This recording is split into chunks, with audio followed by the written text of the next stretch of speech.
Today is Tuesday. Alright, so the recording has begun. I want to say a pleasant good evening to every one of you who decided to join us today. So we're gonna begin with this paper. We didn't even touch, no, not this paper. This it was in 2015.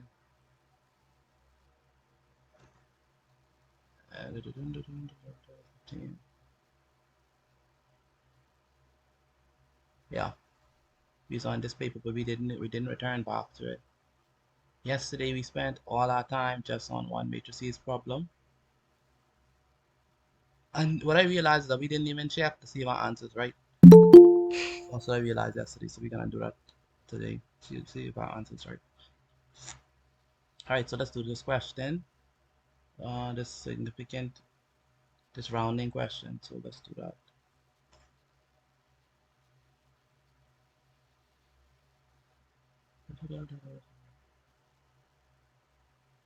Okay, as always, make sure to write down the question and the solution that is provided.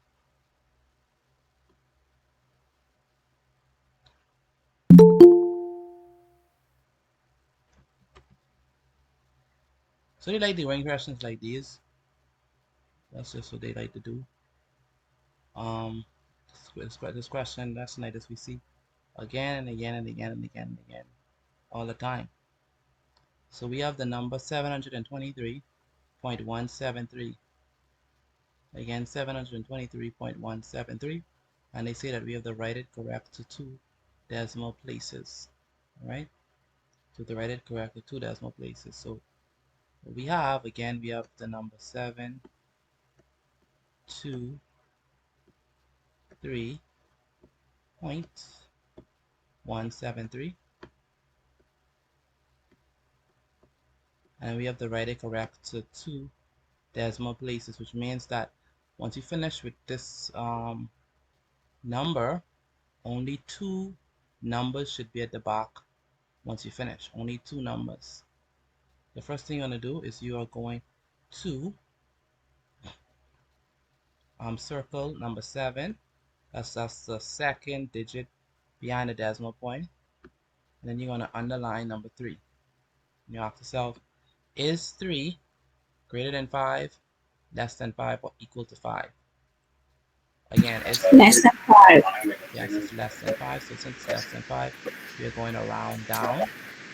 And round down simply means we're going to move this number 3. We ain't gonna write it, and we're just gonna keep 1 7.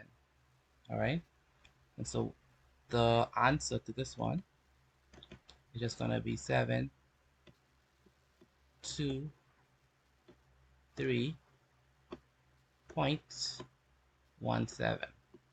Okay, and we do not write 0 at the back. It's just 1 7. All right, so that's that. Now they say for B, round to the nearest tenth. Right, round to the nearest tenth. So again, we have 7, 2, 3.17 and 3, and we want to circle the number that is in the 10th place. 10th place. So we want to circle the number that's in the 10th place. That will be the number 1. That number is in the 10th place. And then we want to underline the number behind it, which is 7. We ask ourselves, is 7 greater than 5, less than 5, or equal to 5? Greater than 5. It's greater than 5. Very good. So that means we're going to add 1 to that. And so we have, therefore, 7, 2, 3 points. Remember, we add 1 to this one already. All right, we add 1 to this one already, so it's 0.2. Right, 723.2.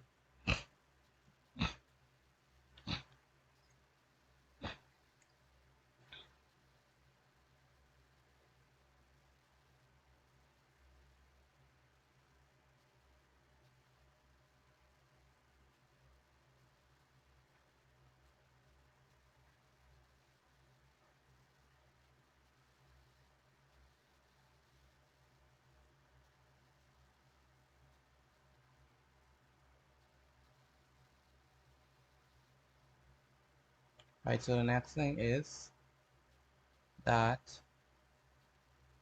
we're going to go to the next the 1C, two significant figures.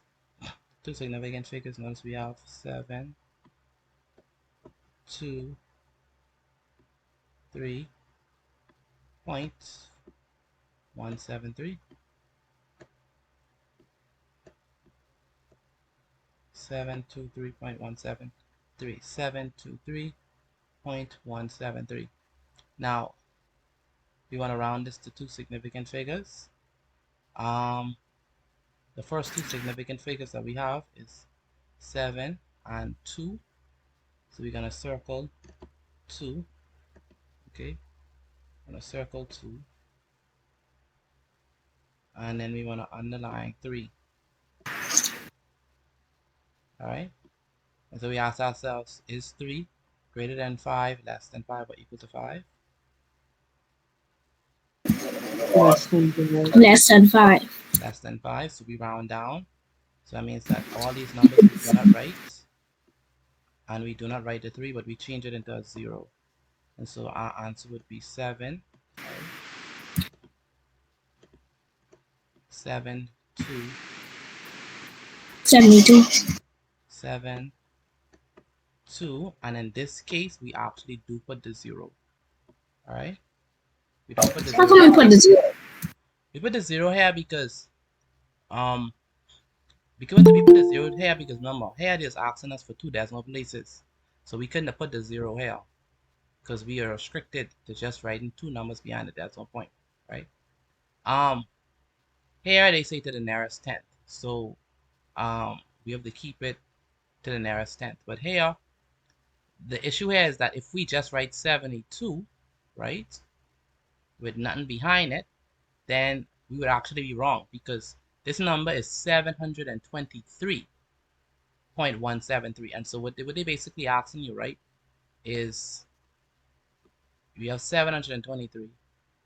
And so if we were to go on our you know, number circle, not number circle, our number line, we have 723.173. And what they're asking you is, and you have 720,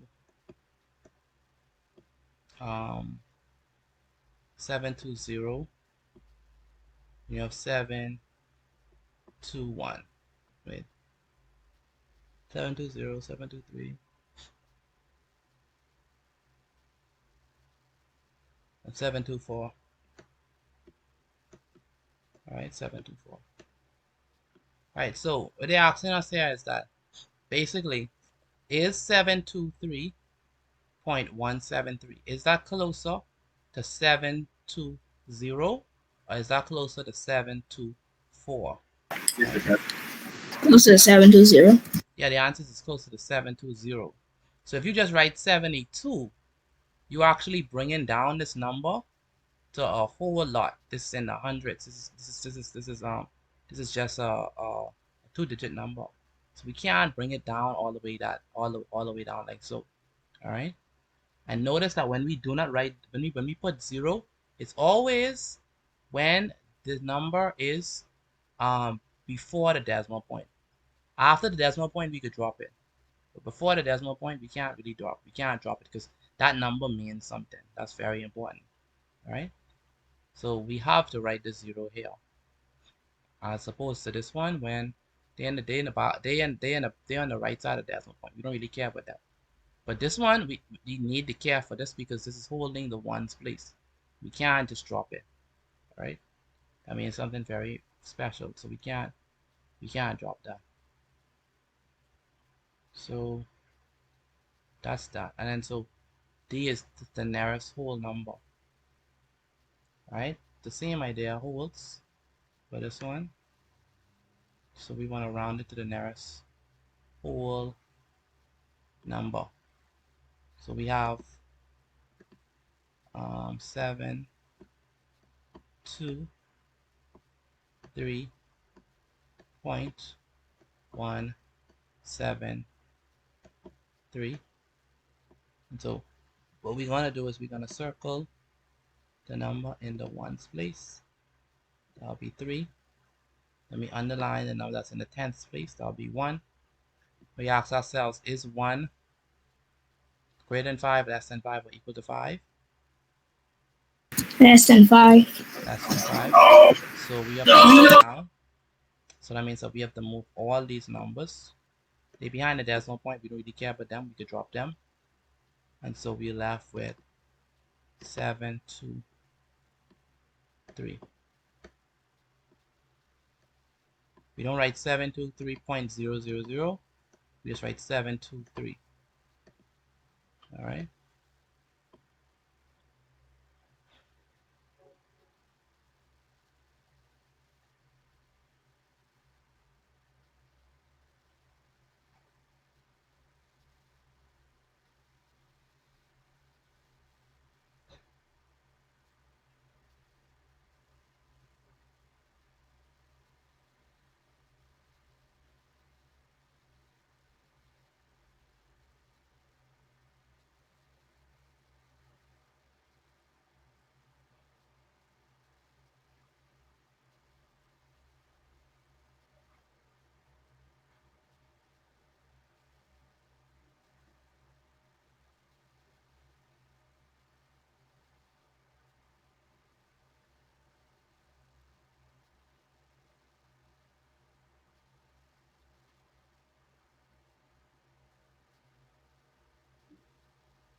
Done.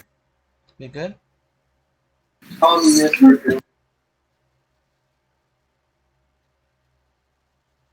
good? Mr. Petit, Mm-hmm. like how they have paper 1 and paper 2 and all that. How much paper is BJT have? Just paper 1 and paper 2. Okay. Right? Paper 1 and paper 2, y'all. That's all y'all out. So what come on paper 2, like more of the hotter stuff? That's what we on now. We haven't really done paper 1 like that, because paper 1 pretty easy. All we've been doing for you all is paper 2 questions. That's the ones where you have the time graph, as we always have, where you have a bunch of test questions, where you have probability, where you have mean, median, mode, where you have higher purchase, basic wage, stuff like that. I need to practice the Maya purchase too. We've been doing it all. We've been doing that like 100 times. I know, but I still need to practice it. Like, Oh my goodness. I agree. Y'all get what they call it, test anxiety. Yeah, I'm scared. I just don't like them.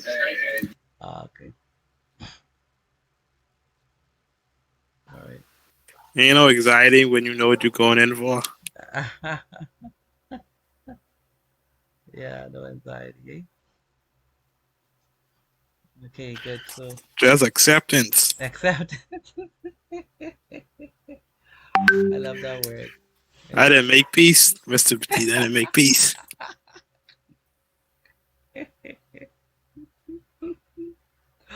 Oh my goodness. Oh my god, this is hilarious, bro. You really make things. Mr. Petit, you never answer my question, you know. Oh, it's an idiom. Sorry, it's an idiom. Poker face is an idiom. Um, So now, that's the kind of techniques that you're talking about too, yeah, that's right? the kind. Yeah. So, basically, an idiom is that's like a group of words or phrase whereby it's not, its meaning is not easily understood, or its literal meaning is not easily understood, right? For example, if I say I am under the weather, right? As an idiom, because I mean, unless anyone understand when I say if I say I'm under the weather, you know what I mean? Yes, sir. Kinda. Kinda. Miss Cooper, what do I mean when I say I'm under the weather? Wrong person out. What? Okay, that's exactly what idiom does, right? An idiom. Anyone who know what it means can tell me. Means you're like sick. I have multiple thoughts on that. Go ahead. So I heard it. I heard it. Someone said it. You're not feeling well, or you're You're like not. sick. Yeah, you're not feeling well, or you're sick, right? So when we say under the weather, like if you really listen to the word under the weather, like you're like, how in the world you could be under the weather? Like how you could be under the weather? So it's an idiom because its meaning is not readily apparent just by listening to the words. But if you know what it is, then you can understand it. So when it comes to the phrase poker face, um, poker face just basically means face whereby there's no emotion shown, right? No emotions. It's expressionless. And the reason why they use the word poker face is because let me just ask you all. You know why they use the word poker face? Like why they call it poker face? Probably like put your finger to your face to think or something. No, like why poker I face? know, I know it from Star Trek. How it's Why? used. Well, it's mainly something you use in poker, Say it so again. that it's something that you use in poker games, Yes. So so that that what? you don't reveal your hand. Yes. Very good. So in poker, you don't wanna let your opponent know what you have. So you gotta have an expressionless face. You don't want them to know you about to win or none. Like your face just plain. You don't want them to read nothing from your face. And that's what they mean like poker face. So it's an idiom um with a meaning behind it. So that's it. I supposed to answer it directly. Like, I'm glad that you mentioned it. I'm supposed to type it out, but it slipped my memory. Sorry about that. No problem, thanks. No problem. So Mr. Brown earns $630 and Mr. Green earns $720. Express Mr. Brown earnings as a ratio to Mr. Green's earning in simplest form. So we have to be very careful with this. By the way, anyone know how to do this before I actually go ahead and do it?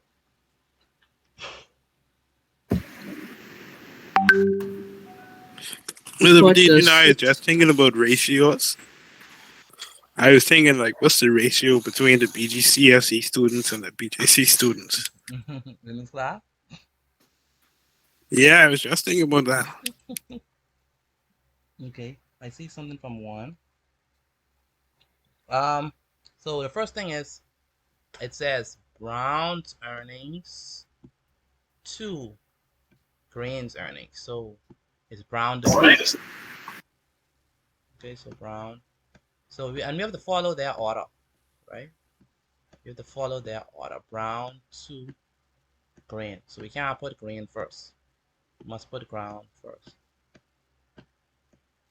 Brown, sorry, first. So Brown is $630. That'll be that. So we put his earnings here, and then green, of course, is $720.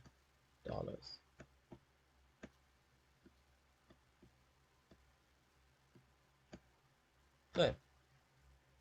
Now the next thing that we do here is we divide by what? Yeah, we divide by 10, excuse me. So we divide this number by 10 and divide this number by 10. So basically it's removing the zeros on each side. So then you'll be left with simply 63, right? To 70. To 72, yeah. That's 7 to 8. What number you use to divide them? 9. Yes, sir, you use 9. So we could divide by 9.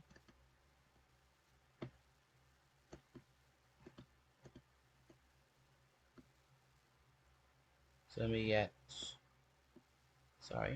7 to 8. Yeah, because 63 divided by 9 is what? 7. 7.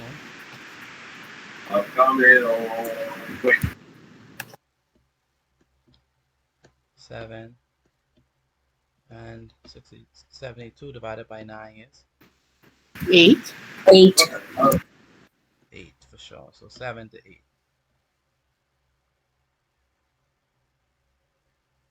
So that's the answer.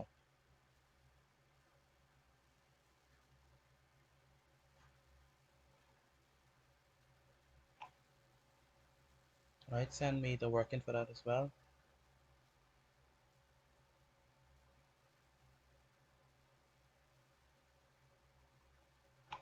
Because with the young, I put nuns on the line, right? They just leave it left. Say it again? You have to put 7 to 8 on the line, or you could just leave it. I mean, that's what the line for. So let's use it. Since you want to see it with your eyes. 7 to 8. Now, you don't need the dollar signs because they're the same unit. So it doesn't matter if you put it or not.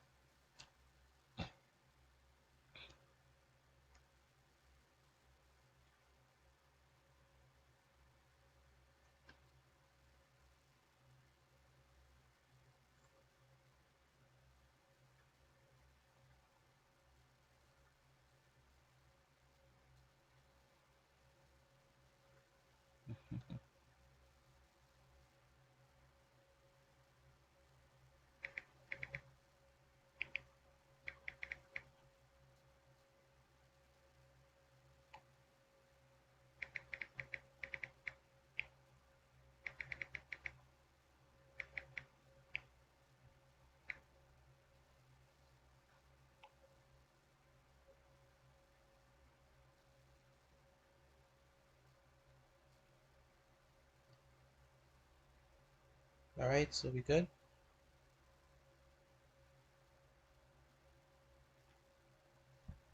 So let's move on.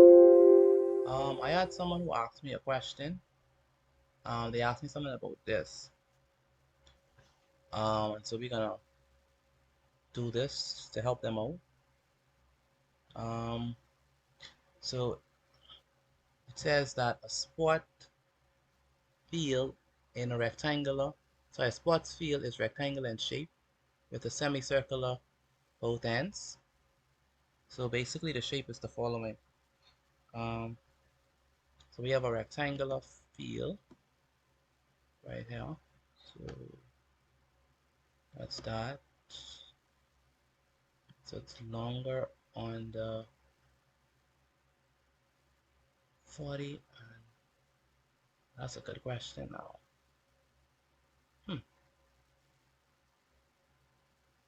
That's a good question. I trying to understand how, like, where the units go. But anyway, we can see something. So it has two semicircular, um, two semicircular, um, semicircles on the edges. So how would we do something like that? Okay. Now what I don't understand is with this 44 and with this 104. Like with the 40 point into it, with the 100 point into it. That's my question.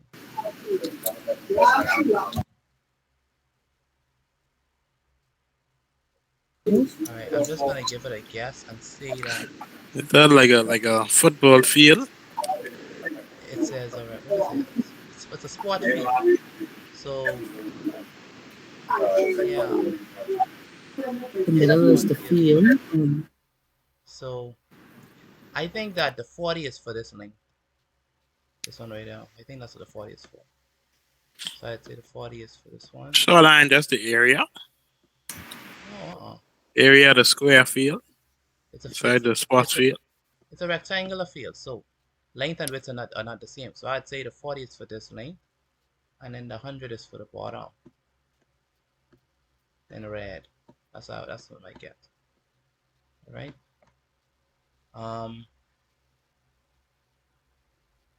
Because you know way that this 100 could be meaning this, because the 100 is for this line. So if there's 100 for this line, the 40 must be for this one. Okay, good. All right. Okay, so the first thing that they ask for A is we want the area of the rectangular section. So A would be, we want the area. Say it again. So A is the area of the rectangular section, and we know that would be what? Length times width, the person of it? Yes, sir. Yeah, length times width. So area of the rectangular section is going to be A is equal to length times width, which is going to be equal to 40 centimeters multiplied by 100 centimeters. That's correct. Which is equal to what? 400. Is this correct? That's why I'm asking you now. That look correct to me.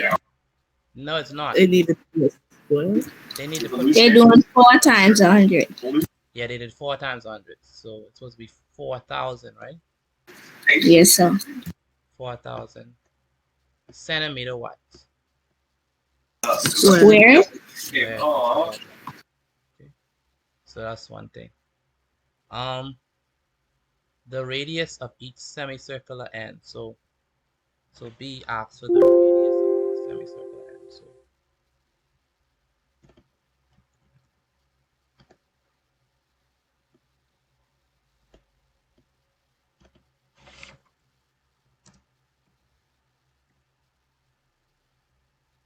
the radius of each semicircular end. All right, so the radius of each semicircular end. The radius is gonna be what? Half of this, right? So it's what?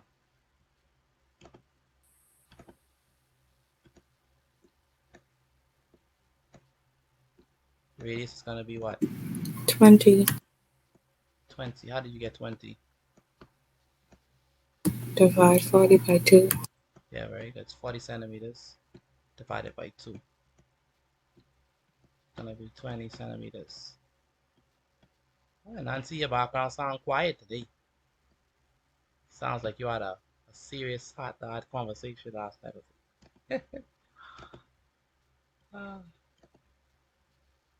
So this is half. That's not true. I'm just home alone. Oh. Once in a lifetime. So that's the only time for PC. So half of this is 20. All right, that's the radius. So it's the radius R, half of the diameter. Okay, so half of 40 is 20. Okay, so just half of this is the radius. Okay, half of it. So radius is 40 divided by 2, which is 20. And now we want the total area of the spot field. You got to be careful with this one. Oh no, sorry, the area of the circle. The area of the circle. Circle. Well, since it's two semicircles. I'm thinking. I just screams that they asked it spot width, you know? That's great. Maybe the teacher make this up. Um. Okay, so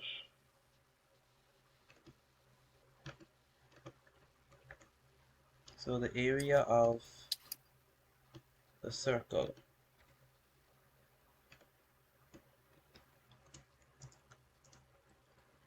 The area of the circle is going to be well,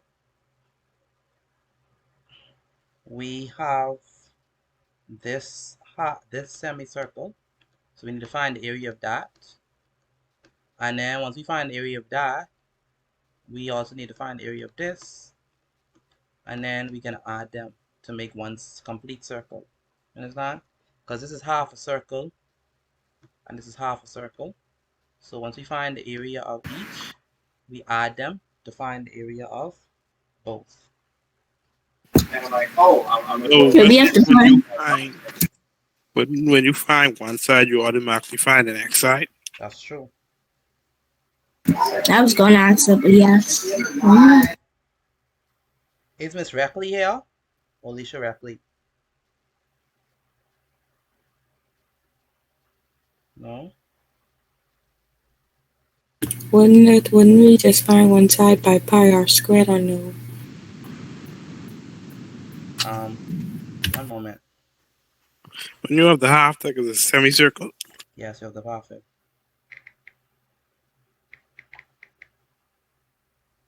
So what? It'll just be pi r.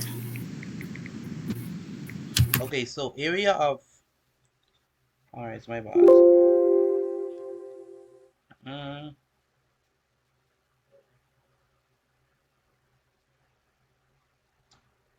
I mean, anyway, let's just do it like that. Alright, so it's gonna be. One moment. Give me one moment.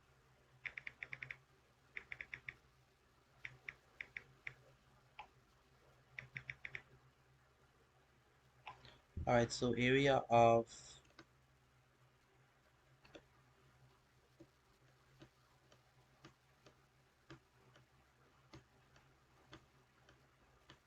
semicircle.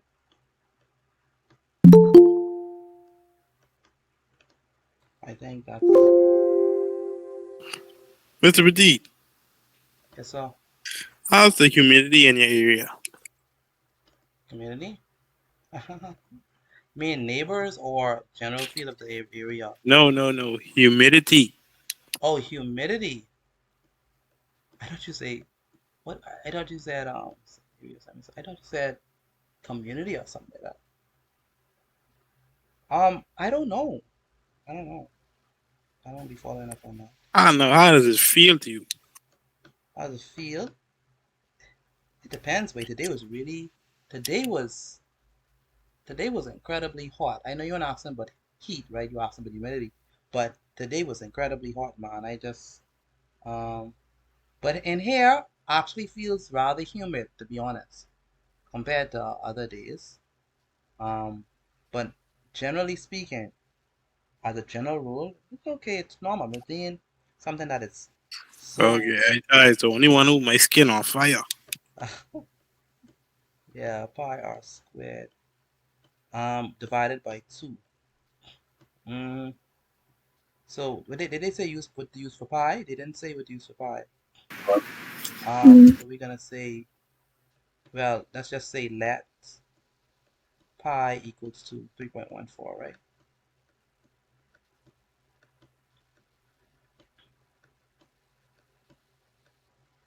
Some people actually think that pi is 3.14.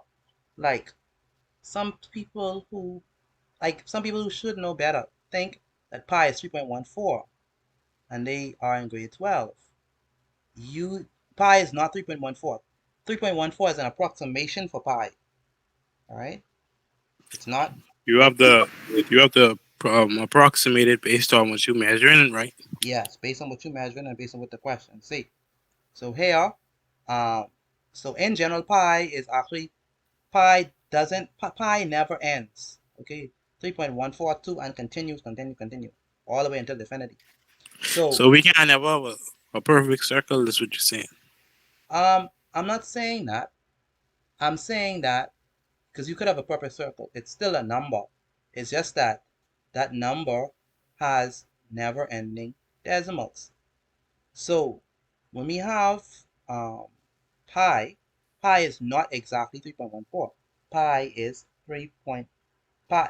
The 3.14 is an approximation for pi. All right. So don't think that pi is 3.14. It's just an approximation that we use So for the sake of the question. Okay. so what about the 22/7? 22/7 is also an approximation, right? That's not exactly what pi equals, right? So So that's just what we use. this is used because it's just close, all right? And to make computations easy, all right? So Okay. it's gonna be equal to pi, which is 3.14,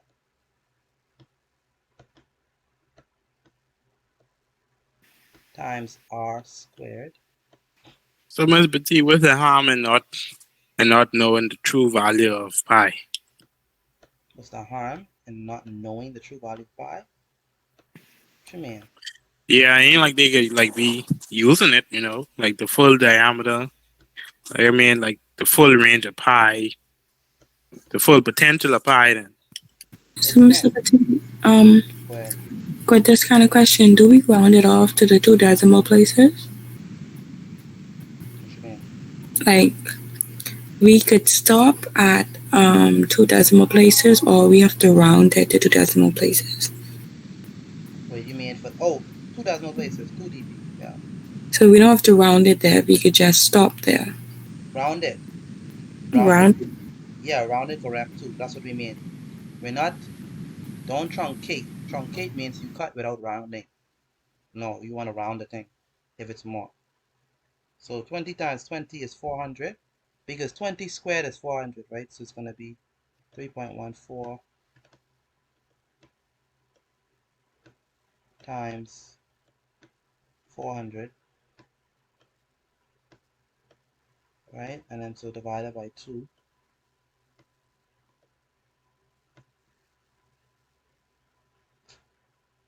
It's going to be what? 3.14 times 400.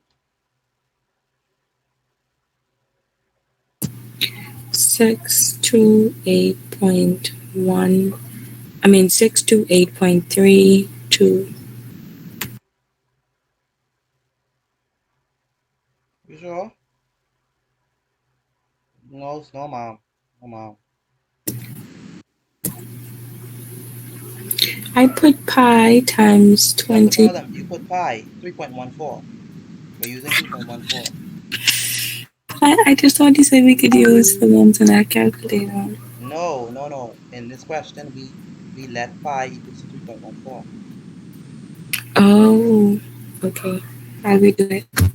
Yeah, so area of the semicircle, area of this semicircle, so semicircle O1 is going to be equal to 628, right? Centimeters squared, right? That's the area of that one. And this one will have the same area. Oh, I got 628, so you don't have to round anything. No, 686 centimeters squared. So this is the area of one semicircle. If you want the area of the circle, so what I realized is that we shouldn't even divide it by 2. We should have just leave it. And then we could I was wondering why I get different answer. I didn't divide it by 2. so thus, sorry. So area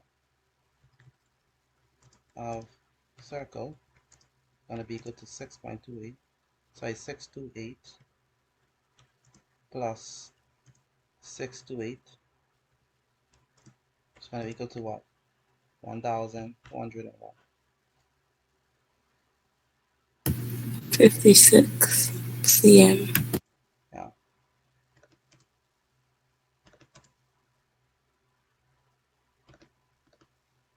So area of the circle is going to be cm.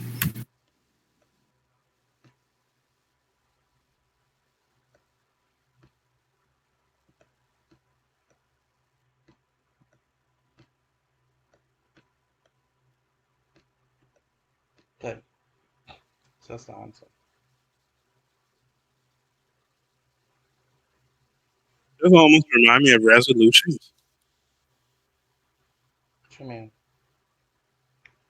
You know, like computer resolution. No, I know what you're talking about. Like if you go on YouTube and then you change the resolution from like 640, 1280. You mean the computer ratio, you mean? Yeah, like the quality of the resolution. Okay. I see what you mean. On YouTube. Mr. Petit, Yes, ma'am. when we divide the thing by 2, I mean, before we divide it by 2, we get the same answer. Yeah, that's what I'm saying. So you didn't have to do it this way. You didn't have to add them. What you could have do is you just could have say area of circle equals pi r squared. Right? Now the reason why we added them is because it's for intuition, just to show that hey, this is 6.28, this is 6.28, so we add them to get the complete. Because they separated them, we did it like that. Okay. Okay. So, Mr. Petit, Mm-hmm. is it true that we can never get an accurate measurement of something? That's not true.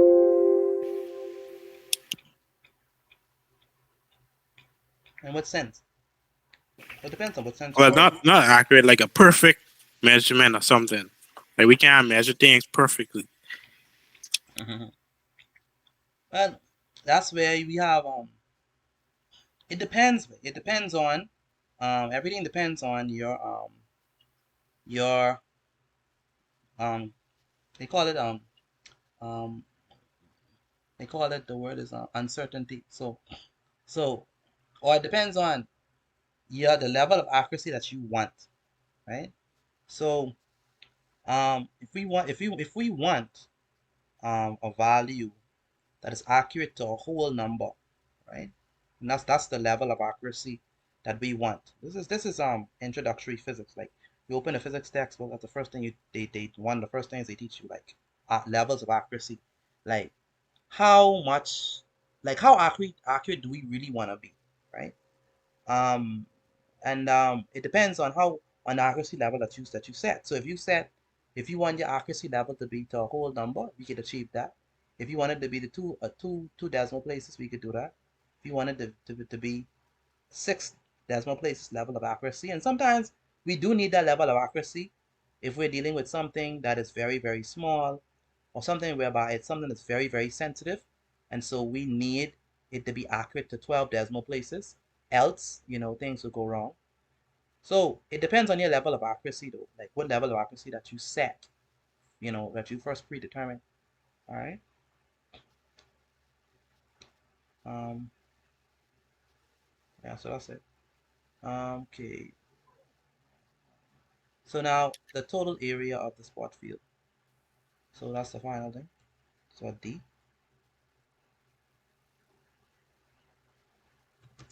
the total area of the spot field. Mr. Petit, I know true. Wow. I used remember when you say when you open up a physics book, that's the first thing you will see. That Remember when I opened the first book of my physics? well, okay, let me speak for the textbook that I use. I was using Giancoli physics. That's the first thing they talk about. That's the first chapter. you know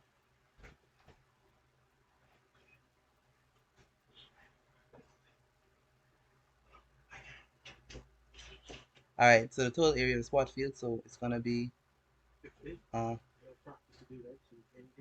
No, we don't miss. yeah. So it's gonna be the total area of the spot field is gonna be what?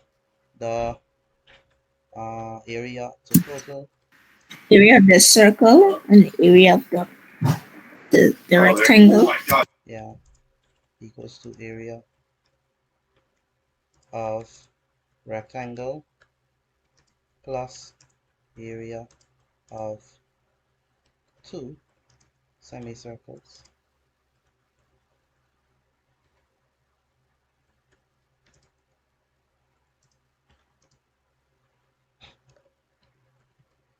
So it's gonna be, what's the area of the rectangle?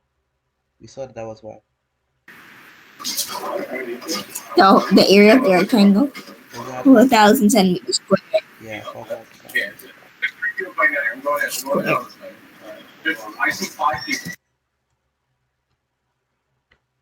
Area of the two semicircular ends.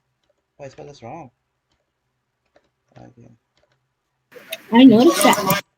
And then it's gonna be what, 1,256 centimeters square.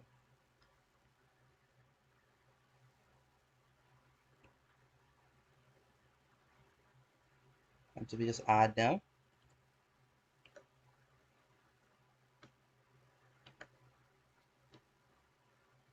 And we add them, what do we get? I still right now, I did.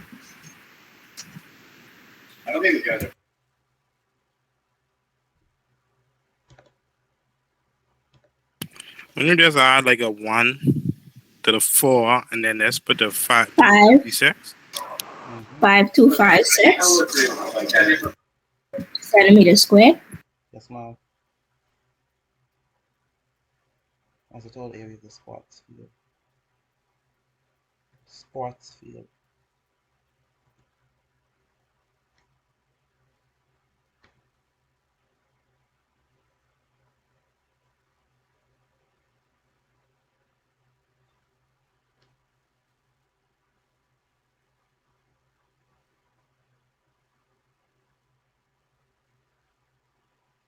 All right, please send in the working for me, please.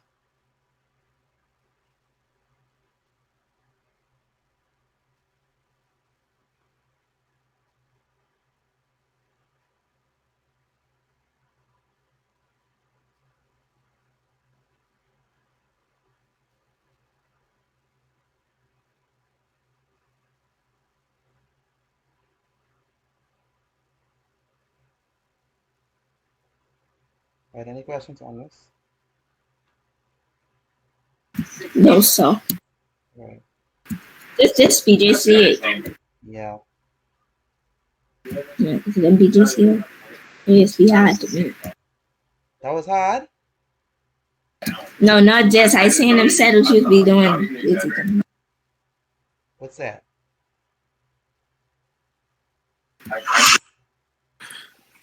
I think she's jesting, Mr. Petit. You think so? Oh, okay. All right. Yeah, it seems to me that everything you say she just pick up. That's what I'm saying. You got a whole genius in our presence. I am honored. I know, right?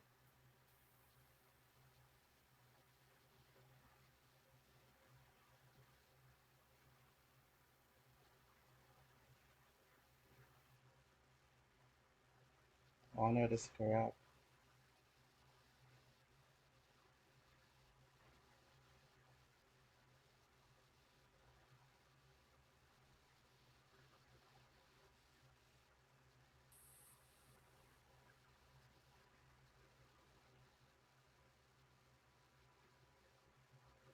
All right, so let's move along. All right, so I guess no one have any questions. Oh, please send in the notes though. I'm not seeing any notes from you all. I don't know what it's ready 7:08. I don't understand that one. Oh my goodness. All that's global warming. I don't understand the connection. Yeah, it's a joke because people blame everything on global warming. So Wow. I wasn't gonna catch that. That one is wow. But I understand. Oh, God. It's an agenda, boy. that's an idiom too, or no? Ah, no, not idiom. Idioms are usually well established. Miss Cooper, Taking these off? Miss Cooper, you have to be joking, right? You have to. Not really. It's Cooper. Wow. You don't believe what Miss Cooper asked me. Anyway, let me don't put you on blast. We taking these off or no? She asked if we taking Easter off. Wow. Yeah, I know. Wow. Is that even a question? What is Can I get the answer? what is Easter anyway? What is that? What does that even mean? Guess what? It Was was that a pagan holiday? What is that anyhow? What is Easter? Like? What is that? What does that even mean? All right. So this question I mean, it's a holiday. holiday when sense.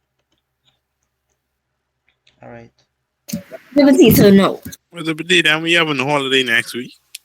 We always work through holidays though. Like we don't like that's a norm. Like This holiday we having a funeral coming up, so yeah. your funeral is in the day, your class in the evening. What happened? I know, yeah, I know, Let the yeah. dead bury the dead. All right. So And let the living keep on living. 2 plus 3 is 5. 4. 1 plus 1 is this is 4. And then so the 13. reason why they put this question is because they want to see if you could align your decimal points. 6 and 2 is 8. 8 and 5 is Okay. how much? 13. 13. Very good. And then What is the question for? yeah. And then this final one before we finish the paper. It's our last question on this paper. Yay. Then we done. That's 2015.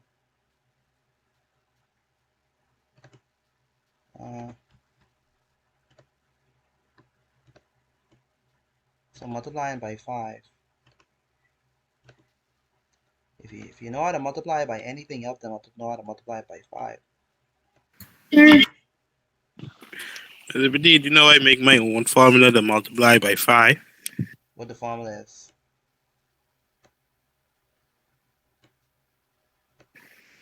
I can't remember it on the fly. So. Oh wow. Anyway, 5 times 5 is 25.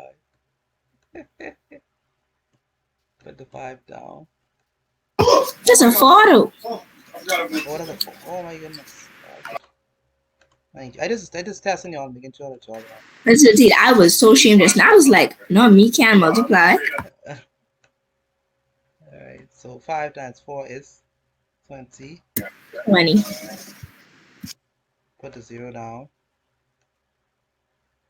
Put the 2 up. 5 times 0 is 0, 0. plus 2. 2. Good. 5 times 6 is 30. 30. Right? Points. 30.20.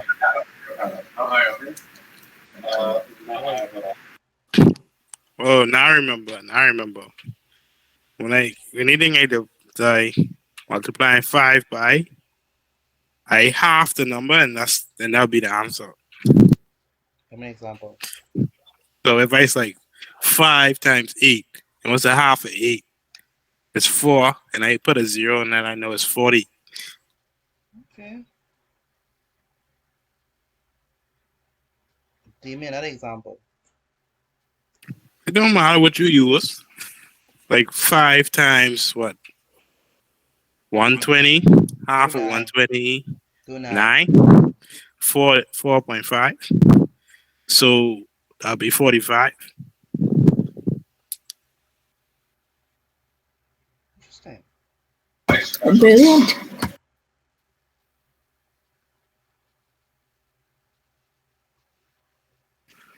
How would they form more like an algorithm? Algorithm. I wonder if that works for all though. Yeah. It ain't failed me yet. It didn't fail you yet. Okay.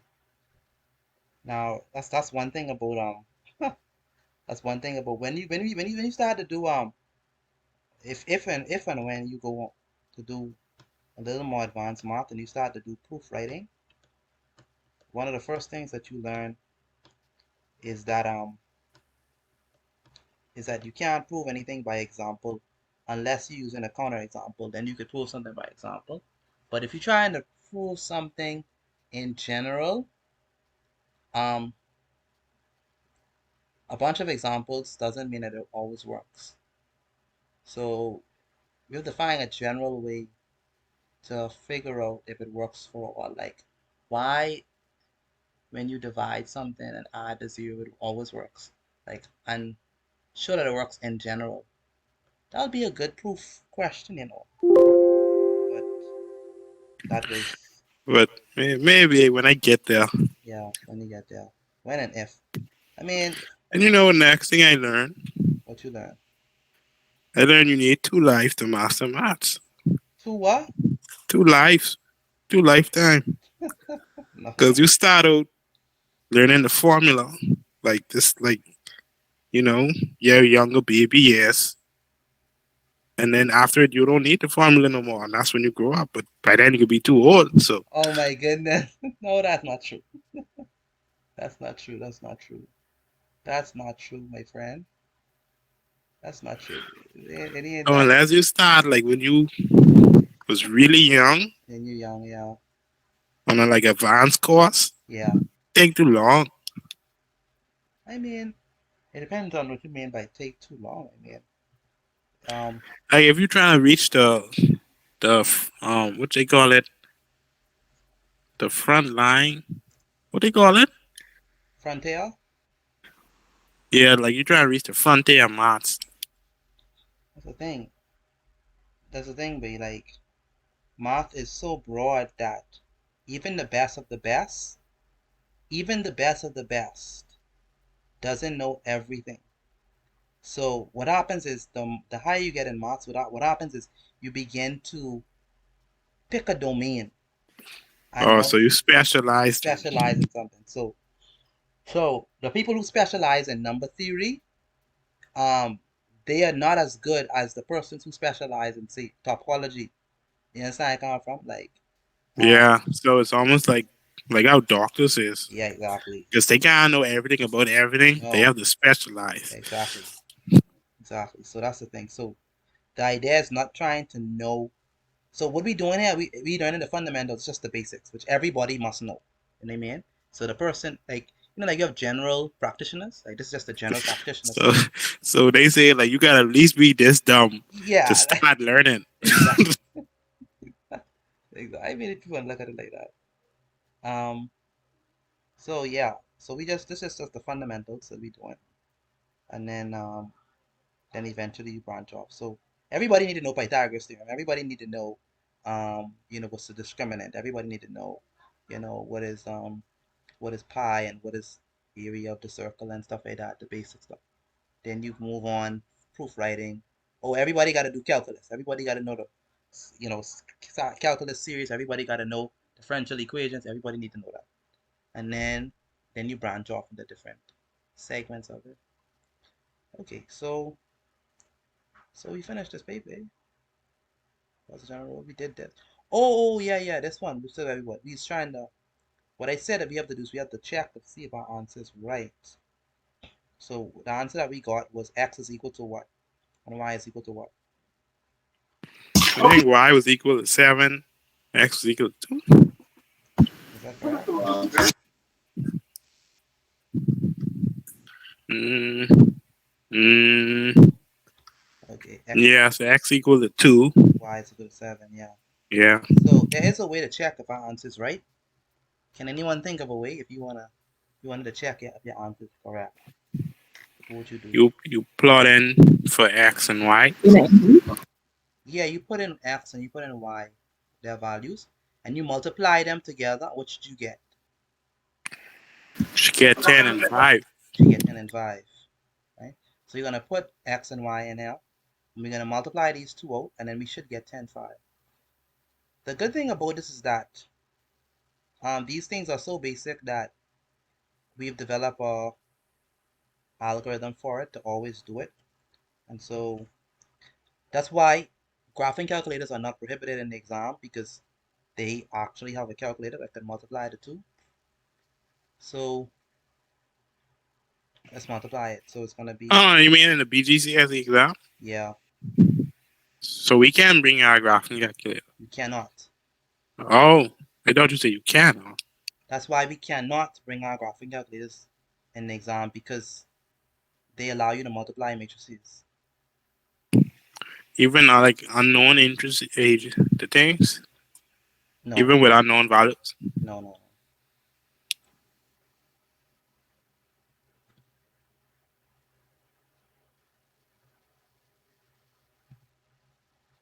All right, the next matrix is a matrix 2 by 1. 2 by 1, 2 by 1, 2 by 1, 2 by 1. Anyone see a 2 by 1 anywhere? There we go, 2 by 1. That was what?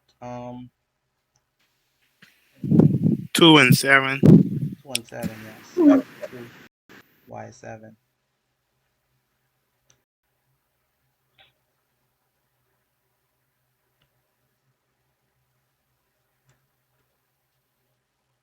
Five, 0, negative 1, and 1.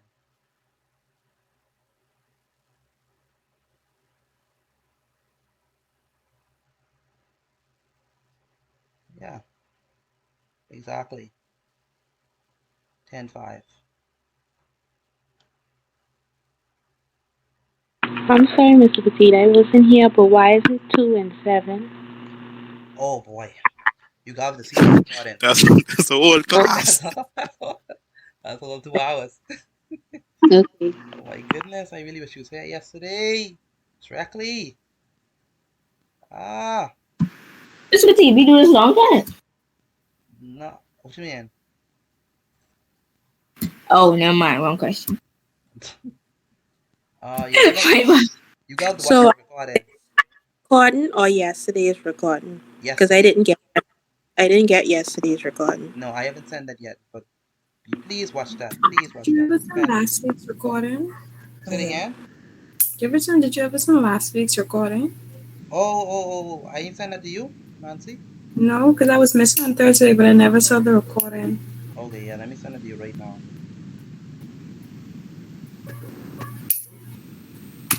Let me send it to you right now. Nancy. Thank you. Much appreciated. No problem.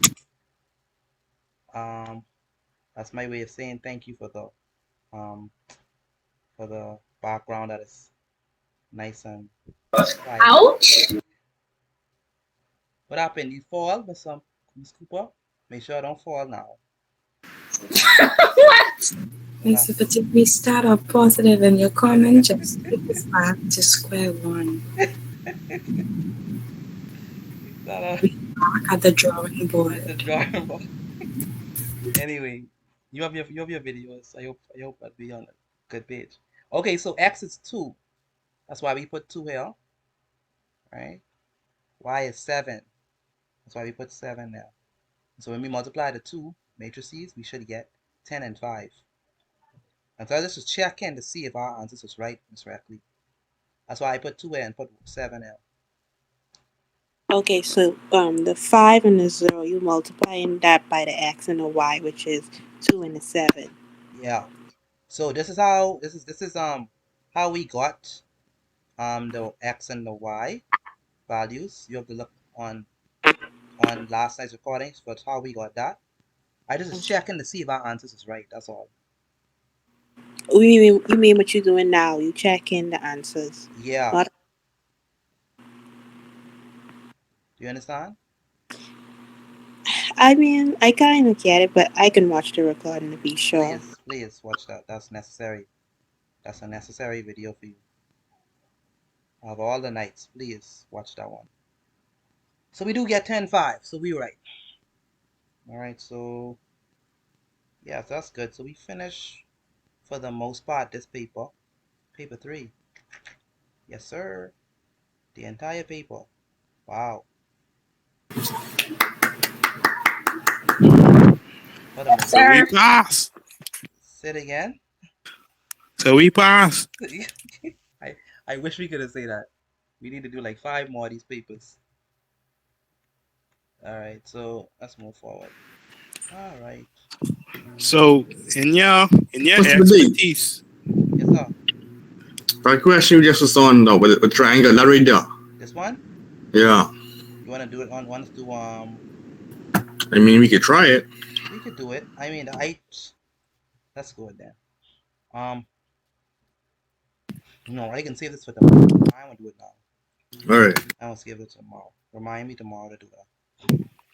so Mr. D, if you master one, yeah, like what would you get on the next year? Like your If you master estimate. one, if you master 1 year, hmm boy, you should be good. I mean, if you master Like 1 year, you might not get A, but would I you like get a D? I think so. I think so because the questions usually follow the same format. So if you master 1 year, yeah, I believe so. I would say that. That's say you. I say you well on your way to passing because they they usually the same format, man. So if you understand how you got the answers, yeah. But I would say do as much past papers as you can, so you can see different ways they throw it at you. All right, so let's do this question. Oh boy, this question we've seen it like 1,000,002 times. I don't even know if I want to start off with this trip. Guess we gotta do a grid right so that can be long. I don't know. Yeah, you might as well. You understand? I really want to do this. Oh, shit. I really want to do this question. Let me do this one because I feel in this one. Not that this one is hard, it's just we did this today in class, and I'm like, I really don't want to do this again. Which one we doing, Mr. Petit? We're doing the sign one. I really want to do this one. The triangle. I haven't done this question before, so it'll be nice to see what the outcome is. Okay, so let's go. A lot of LN. Mr. D, I have a quick question. So if you were to take the Bgcse right now, what would you get?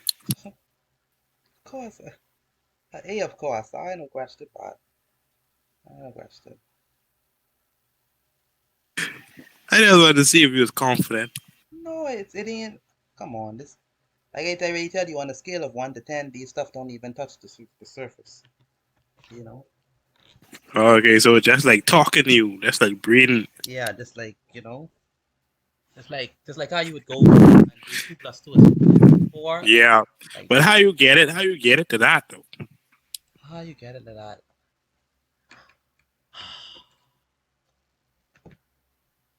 I do this every day, so I don't know. Okay, that would explain it. Yeah, I do it every day. Been doing it every day for 4 years. I mean, something gotta happen after 4 years. Yeah, no, not every day. No. Yeah.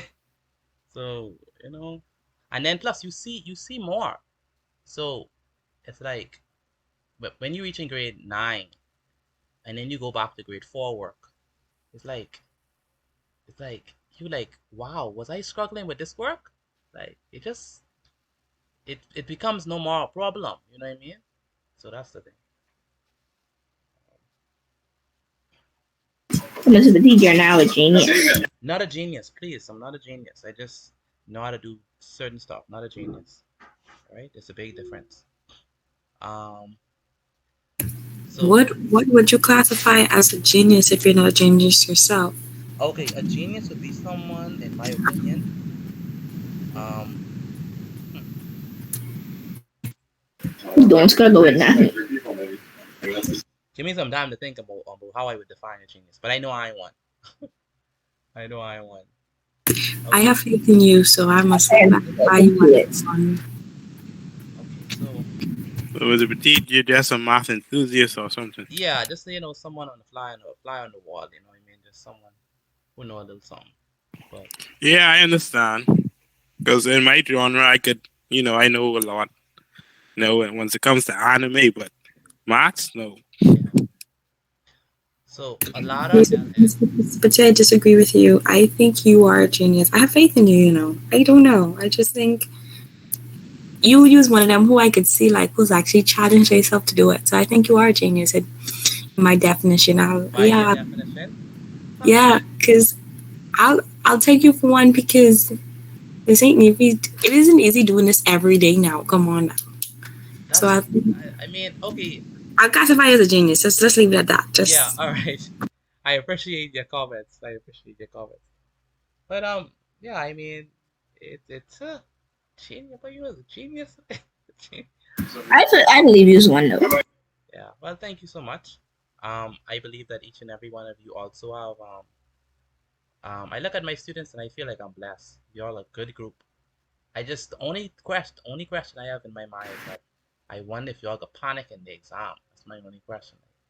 Will y'all like get scared because that's one of the things. Exam confidence, test anxiety. People are scared. They scare themselves out, and so that's my only question with y'all.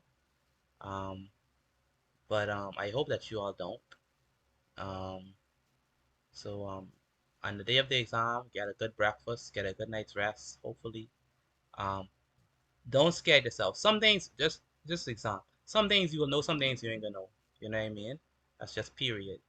Um, do your best. Um, it will be familiar, that's for sure. Like I am certain of that. Like you look at the paper and say, even if you might not know exactly all the steps, you'll be like, for sure we did this before. This is exactly what I was expecting. So it will be in my opinion, I think that it'll be they keep the routine going how they always be. Um and you just have to remember what we did and the principles that we did, you know, and then you should be fine. But just don't scare yourself out, man. And don't try to do the hard questions first. Do the questions that you feel most familiar with, get them out the way, and then tackle on the more harder ones. That's what I would say. All right. Okay, so let's go back talking about this ladder. So a ladder LN, 6.5 meters long, leans against a wall. So this is the ladder, believe it or not. All right. And listen, and people ask, okay, what is usefulness of math, right? So this is math applied right there. Um, so the ladder we just represented by a line, and it leans against the wall. The foot of the ladder is on the same horizontal level as the base of the wall. So this is the foot of the ladder, right? And this is the base of the wall. All right, so they're on the same plane. So this is the base of the wall, and this is the foot of the ladder. All right, the top of the ladder the top of the ladder just reaches the top of the wall, LM. All right, which is 5.2 meters. So if you can imagine, this is the wall, right? This is the ladder leaning against the wall. All right, and so they're asking us to calculate the distance MN between the base of the wall and the foot of the ladder. So they want this distance, right? The distance MN, right? The distance MN between the base of the wall and the foot of the ladder. The distance MN between the base of the wall and the foot of the ladder. So yeah, right there, MN, the same one that I have highlighted in red. How do we find that? Oh my goodness, why are they doing this? Wow. This is the same thing. Like this is the same thing we did in the past paper last time. The same exact thing. So what rule are we gonna use for this one? Oh, you mean that thing? Yes, I mean this thing. Define the length of this. And we do this on the same paper. Yeah, we did the same. We did this in the same paper. We did the same. Yeah, we did this. It's a different year. Good question. Does the length 5.2 m is that the length for LM? Yes, ma'am. That's the length for LM. And then LN is 6.5. Yes, ma'am. So what we doing like the A squared, B squared plus C squared or doesn't apply? Yes, ma'am. You're right. Right. Very good. Pythagoras theorem. You see how it flows, right? Like you just know it, right? Very good. Pythagoras theorem. Because we have two sides, right? And a missing side, right? Now there's a slight difference with this one because here, so if we use Pythagoras theorem, this would be, of course, this would be A, right? Bottom would be B. And then LN would be C. C, right? And so we know that Pythagoras theorem says that C squared equals what? Was A plus B. A squared plus A what? plus B squared. B squared, right? So let's do that. So C squared. So what is C? C is 6.5. Yeah, C is 6.5. Squared equals to A, which is 5.2. 5.2. So we have to minus A from C to get B. B squared, we don't know what B squared is. A B squared, yeah. What is 6.5 squared? That's 6.5 times 6.5, right? Which is what? 42.25. 42.25 equals to, what is 5.2 squared? 5.2 squared is 27.07. 27.04, sorry.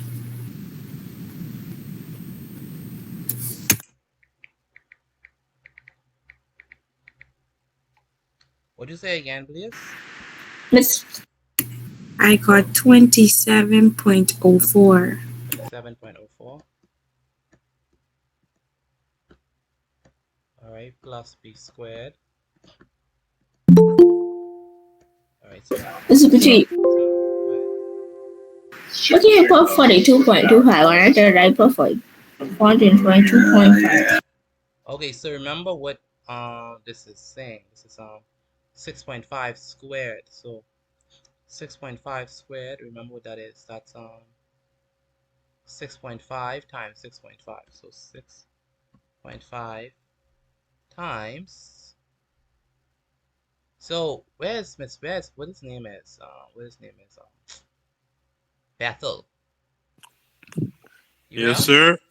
So you see these symbols? This is x squared. This is x to the power of something. This is logarithm. This is square root. This is this one is differentiation. This one is partial differentiation. This one is integrals. This one is when you're doing integrals from one end to another. This one is a limit. This one is summation. This one is infinity. This is theta.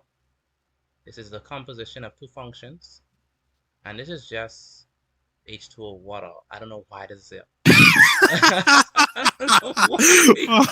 don't know why this is here, but I don't know. But yeah, I don't know why they have this here. That one I know. I haven't been exposed to that one. But each of these things, this calculus, the calculus series right now. All right. That's all calculus, yeah? Yeah, that's calculus for you. Calculus for ya. Okay, so 6.5 times 6.5.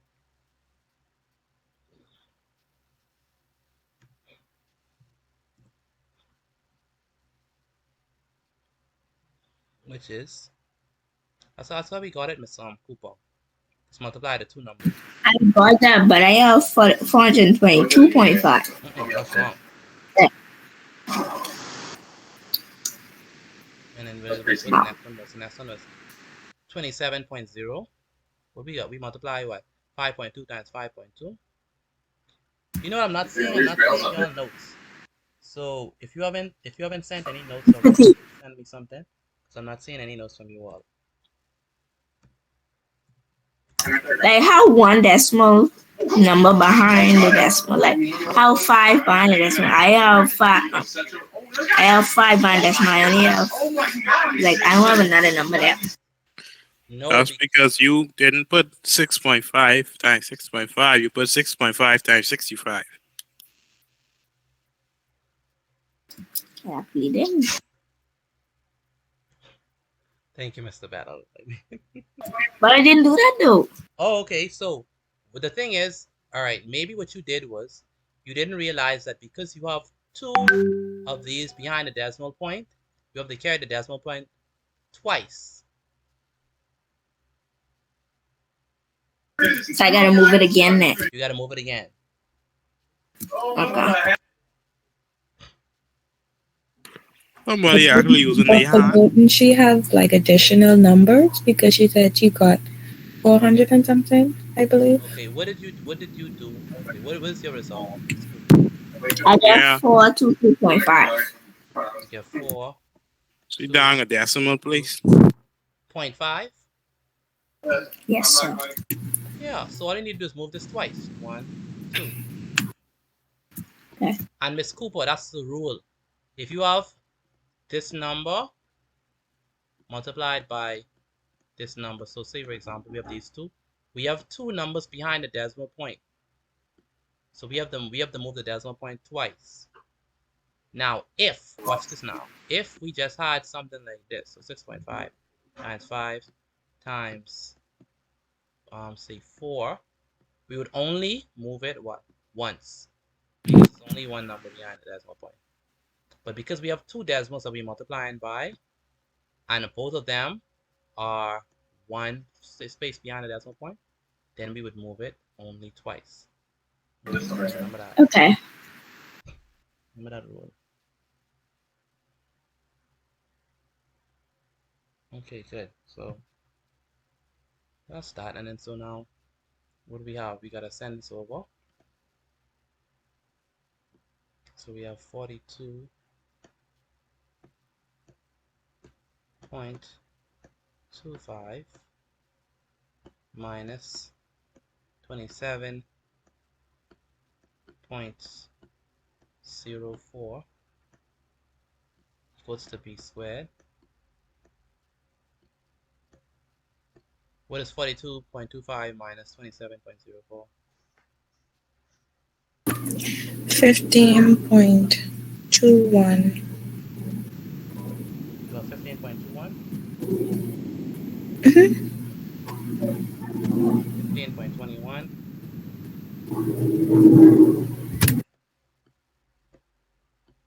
is equal to b squared. So if 15.21 is equal to b squared, what could we do to get rid of the squared? Square root both sides. Both sides. 15.21.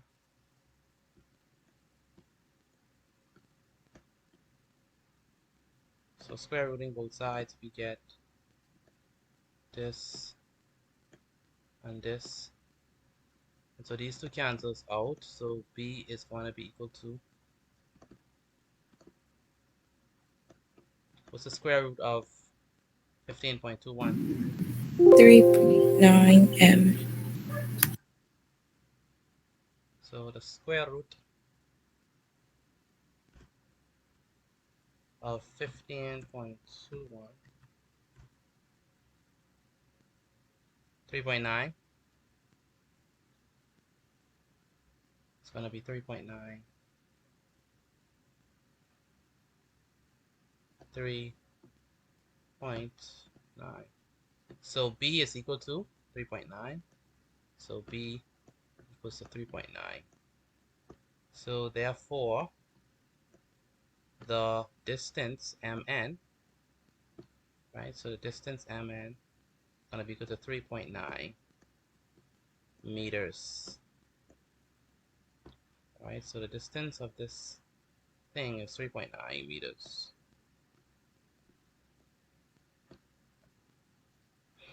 Right, so that's how we use the Pythagoras theorem to figure out the missing side. Any questions on that? Me Use neither. Pythagoras theorem and algebra. Yeah. Someone has asked a question? I saying don't move it now. You said don't move it yet, okay. Oh, let me take a picture first. Alright, no problem. Any questions though? As to how we do, what we do, why we do? No. No? Okay.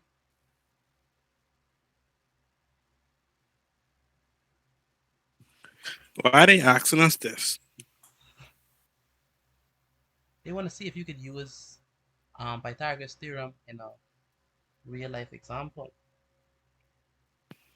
Yeah, but I can't connect this to the ladder laying on the wall. Yeah.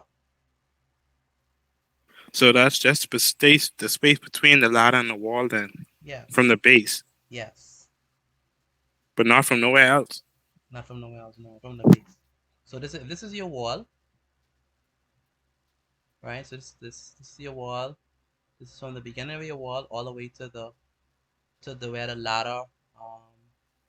ladder begins. So they want to figure out what is this length. Alright. But Miss Petit, even in a real life setting, you just use a tape. You would use the tape. You would use the tape, right? But I guess they want to try to be accurate. Yeah, and also I love to think about an example of where, I mean, we can't say what if you don't have a tape. I mean, obviously that's a situation that could happen. But in the case of construction, when you're just doing it, like okay, let's say for people who are like designing stuff, right? Um, like when you're designing something, you don't wanna, like, you haven't constructed the building yet. You understand what I mean? Mm-hmm. So and like you know what it is. You know what I mean? You wanna be able to Yeah. exactly. You wanna be able to tell the people who building, hey, this is what the length need to be in order for this thing to work. You know what I mean? So think of a Mm-hmm. scenario where you haven't built the structure yet, where you don't have the physical things. We want to know what our measurement's gonna be even before we build. You see what I'm saying? And so this is the ideas that goes behind Okay. it. You know what I mean? All right, so Hi, Miss Petite. What if 2 meters were missing, like the 5.2? What if that was missing and you only had 6.5? okay, and you only had 6.5. Well, in that case, we don't It have wouldn't be Pythagoras it wouldn't theorem be no more. Pythagoras theorem for sure. You couldn't use Pythagoras theorem no more. Um, in that case, we don't have no given angle, so we can't even use the sine rule. In that case, then we would hope that they would give us a given angle if they don't include this. So if they don't include this, we would hope What's that the they'll peak? give us a given. One moment. We hope that they'll give us a given angle in L, and then with that we could be able um to use another rule, but we can't use Okay. Pythagoras theorem. Um, I remember you did it one time, but I can't remember how you did it, but it was only one angle, it was two. okay, but that one I probably use trig ratios, so like sin, cos, or tan. Oh, okay, those. Go ahead. Never mind. You sure? Yeah. Okay, good.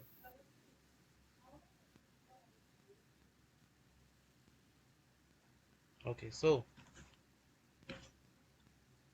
all right, next up is all right. Alright, so let's move forward. Okay, so we want. So usually the first question is be application of the Pythagoras theorem. That's typically the first question. Honestly, like that's just like it typically is after your first. The first question is gonna be like if you see this, the first question typically is application of the um, Pythagoras theorem. Then the second question gonna be application of the sine rule. That's how it usually is. Now, I haven't done this question, but that's my guess. So let's see.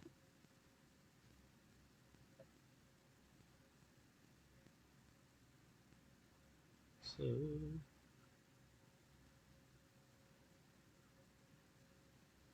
uh, we only have this minute. So let's see how quickly we get this done. The angle LM between the wall and the ladder.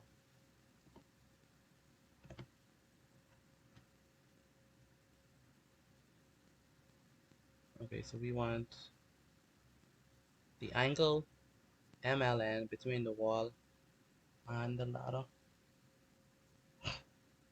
So what angle are we talking about? The small triangle-ish thing. What angle are we talking Oh, L, 90-degree angle. L. the 90 degree, about? the L, L, because you say L, MLN, and so we focusing on the one in the middle. Middle. middle, right? A 90-degree angle. Not the 90-degree, Oh, because okay. if it's the 90-degree, then we wouldn't need to figure out what's the Oh yeah, I see the L. My bad. yeah, L in the middle. So we focusing on Okay. L. this triangle. So L M N. We focus on this triangle. That's the first thing. And then the angle that we're focusing on is this angle. Okay, is this angle. We call this angle, if you go further, they'll call this angle the angle of depression. Angle of depression. This angle right there would be the angle of elevation. Alright? Demi. Like, okay, this one, doesn't it look like you're looking down? Like, if this is your eye, right? Like, so, if this is your eye, Okay. like, it look I like could you're see looking, it. look like you're looking down. Oh, okay. And then this one look like you're looking up. See what I'm saying? You said So, depression and elevation. yeah, let me just show you it. So, this is pre-calculus 2. That's where I learned that. So, angle of elevation. Let's do that first. So if you look carefully, right? I wish they have an eye somewhere. Okay. Okay, there you go. No. Anyway, okay, this is a good one. So you see like the kitten looking up. It's the angle of elevation. Alright, so it's between the line of sight and the horizontal plane. That's the angle of elevation. An angle of depression is going to be your horizontal plane is here. It's like you're looking down. Alright. This is another one too. Angle of elevation. The line is the angle made between the horizontal and the line of sight. So you're looking towards something. Alright. And alright, this is also a good one. This is perfect. Angle of elevation. So you're looking towards something. So this is your horizontal, and this is your line of sight towards. Alright, so then angle of depression is going to be, so depression. So this is the observer, the horizontal, and the line of sight. So this is the angle form, right? We call this the angle of depression. I look like someone looking down from a balcony Yeah, that's the idea. while having a call of the void. While having a what? While having a call of the void. Call of the void. I lost. You don't get the call of the void? I don't know what that means. I don't know what that means. When you at like an elevated, like anywhere high above ground, like you just get an urge to jump. Yes. That's what that means? I never heard of Yeah, that. they call that the call of the void.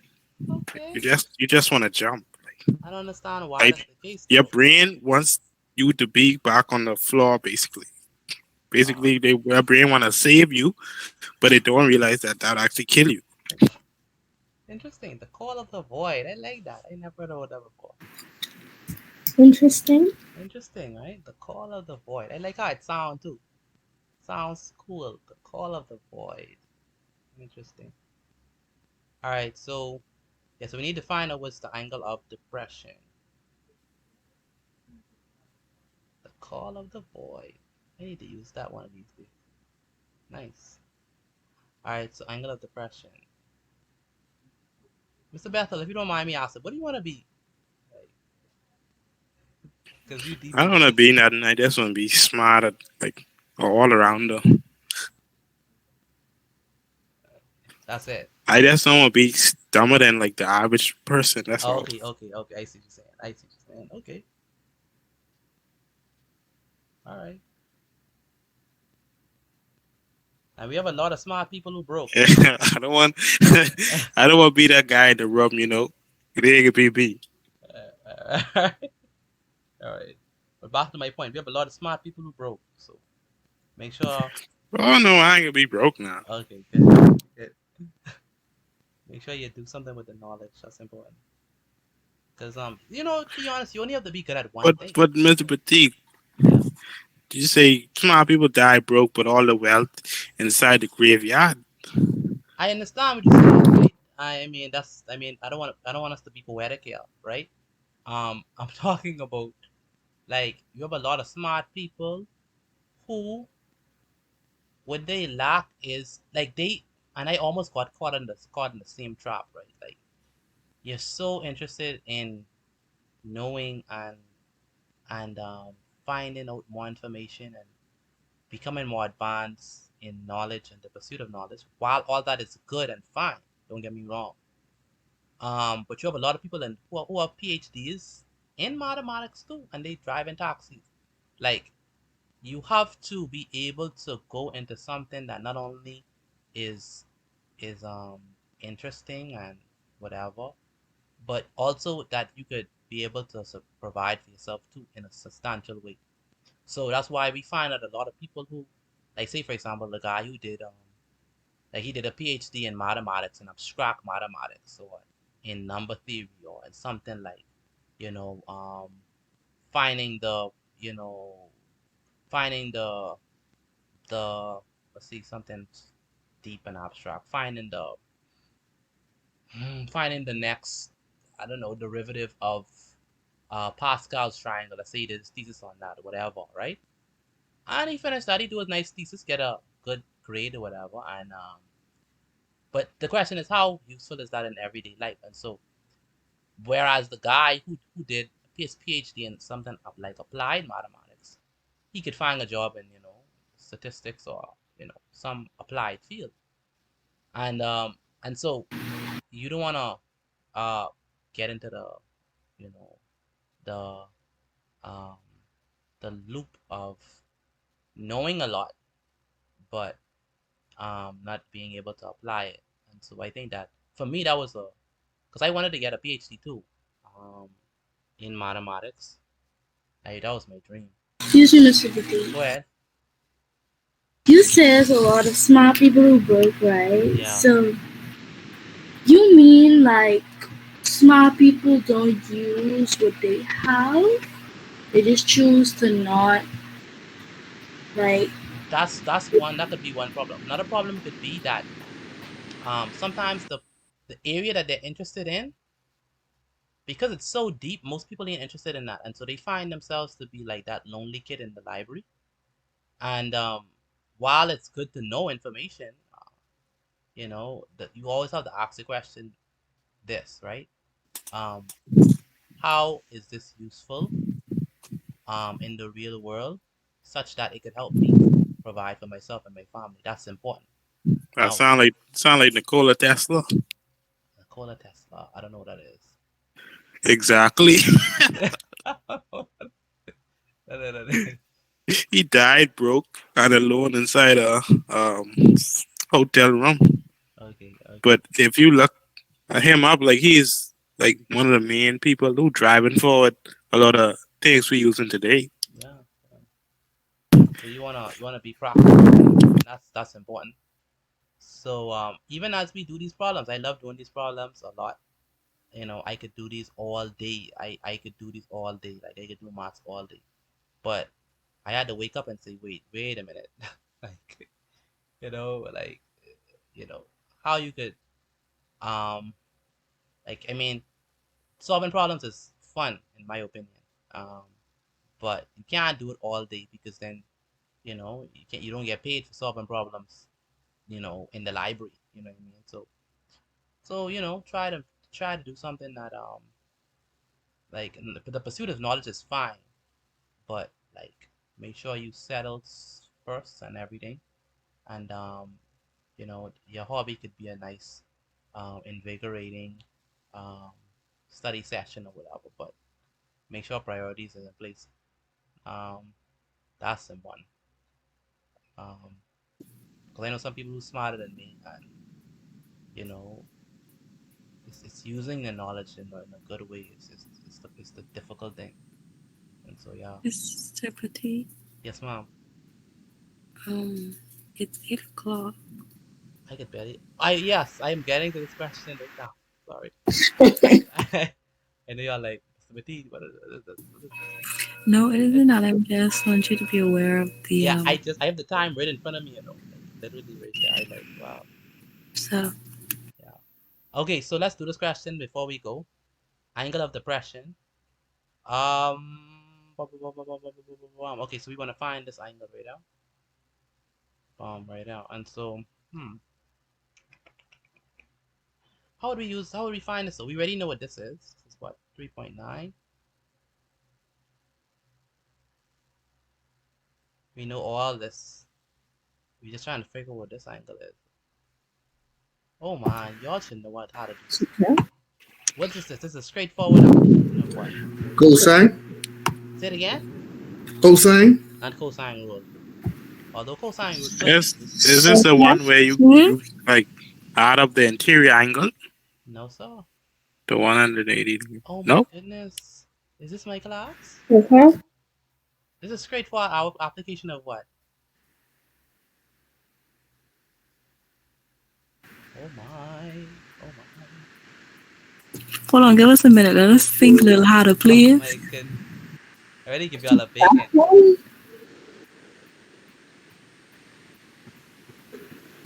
Sine rule? Sine rule.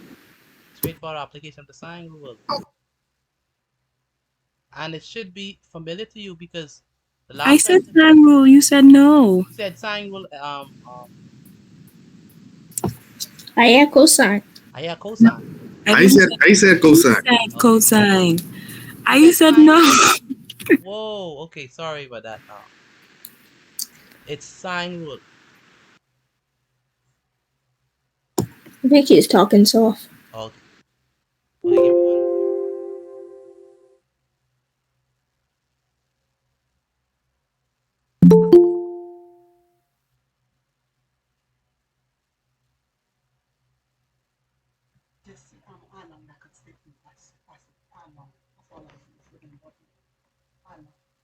Okay, give me 1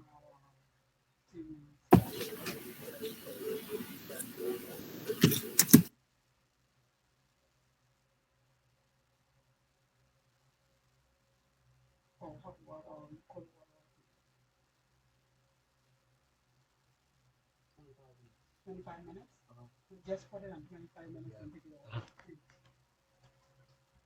Yeah, so sine rule. Perfect application of the sine rule because, and this is the same thing what happened last time. Last time we used Pythagoras theorem and then sine rule. So they followed the same format. Wow, they're so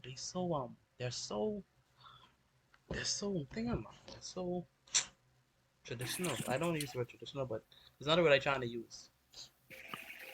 Predictable. Predictable, yeah, that's the word. Like no spice added to the thing. All right. Anyway, so sine rule. So let's construct. Let's get this triangle out there, and so we're gonna get this triangle.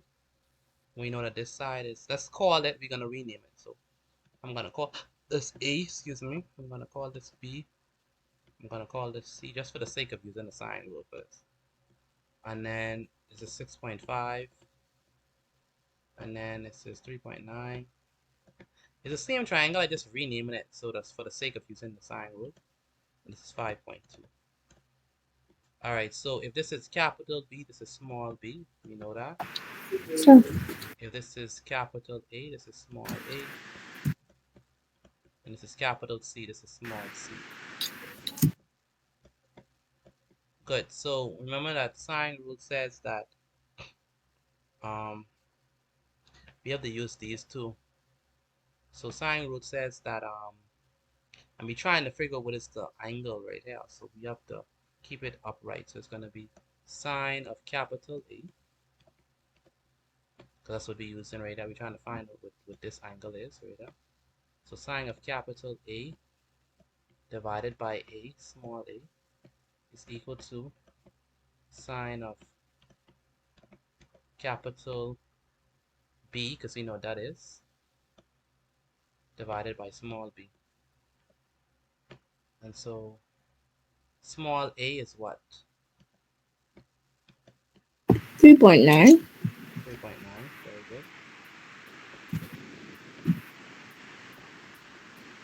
Small b is what? 6.5. 6.5. Capital B is 90.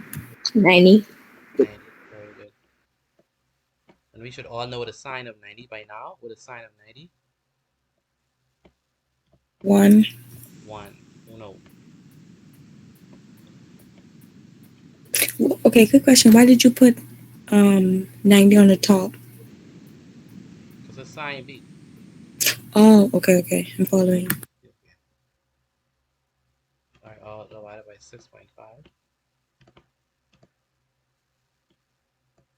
Okay, 3.9. At this point, what do we do? Cross multiply. Multiply. Cross multiply. Good. 6.5 times sine of A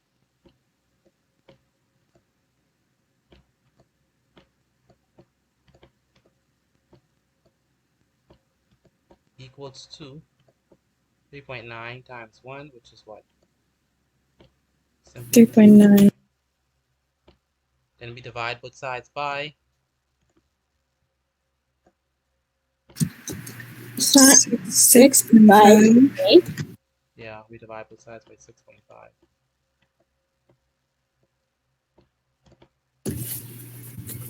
Right, so we are left with sine of A is equal to 3.9 divided by 6.5.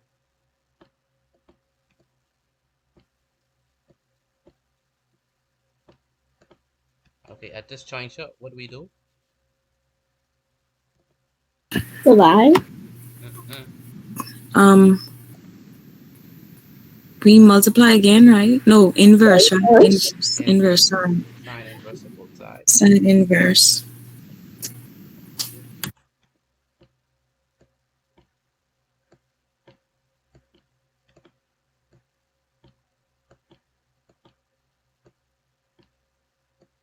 So it's gonna be, we cancel this with this. So angle A is gonna be equal to sine inverse of 3.9 divided by 6.5. And what is 3.9? What is sine inverse of 3.9 divided by 6.5? 36.87. 36.87? Yes, sir. Wow. I sound surprised because almost the exact thing that we got for, what is the symbol now?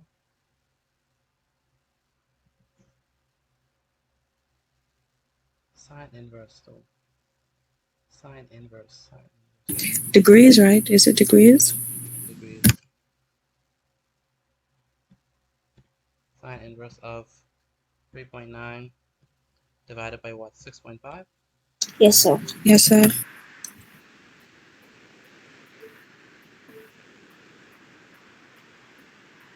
Good. So it's 36.87. And so the angle therefore is 36.87. So that equals to 36.87. Okay. So the angle MLN is equal to 36.87 degrees. So that's the length of this particular angle there. All right. I have a question. Go ahead. I have a Casio calculator. How do I get it to degrees? Is there a button All right. on it? So how do you know it's not in degrees? Because hold on, I got 36.86 and a bunch of numbers. That's fine. That's fine. That's right. That's the same thing. Okay. Yeah. Just keep the two decimal places. Okay. Okay. I got the same thing correctly. It's just that you have to round it off. Okay. Thank you.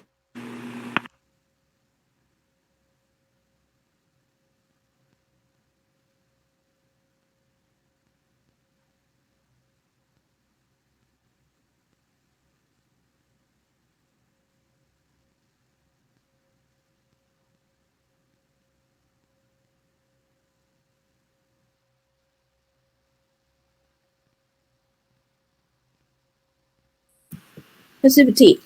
Mhm. Oh.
All right. So any other questions before we leave this? Yes, sir.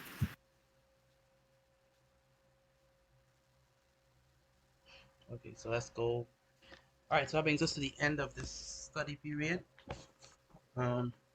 Slash. Um, it was everything in one. Like yeah, study period, motivational moments, vocabulary, everything. Swear. Everything. Yeah. Um. Okay. Good. So. All right. So Okay. So if you don't have to stay for general science, I'll see you on tomorrow. Um. Yeah, Nancy. When we gonna go over those stuff? I don't know. Whenever you're free, it's up to you. Right. Let's see. Mr. Badi, What's up? you free after class? I'm free after class. Yeah, if you stay in, yeah, I can answer the question. So, I don't know. So If you, I I'm guess, listening. I guess you could come after class if I'm informed. What time would that be? Um, 9 o'clock is when we end So class. just log on at 9. Yeah. All right, no problem. All right.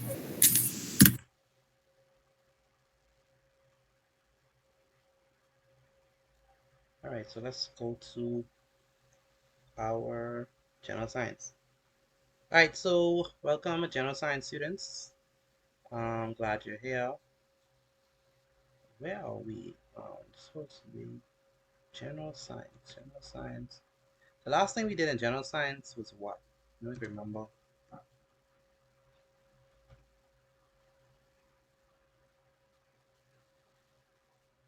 Hello. I believe it was something to do with the lab.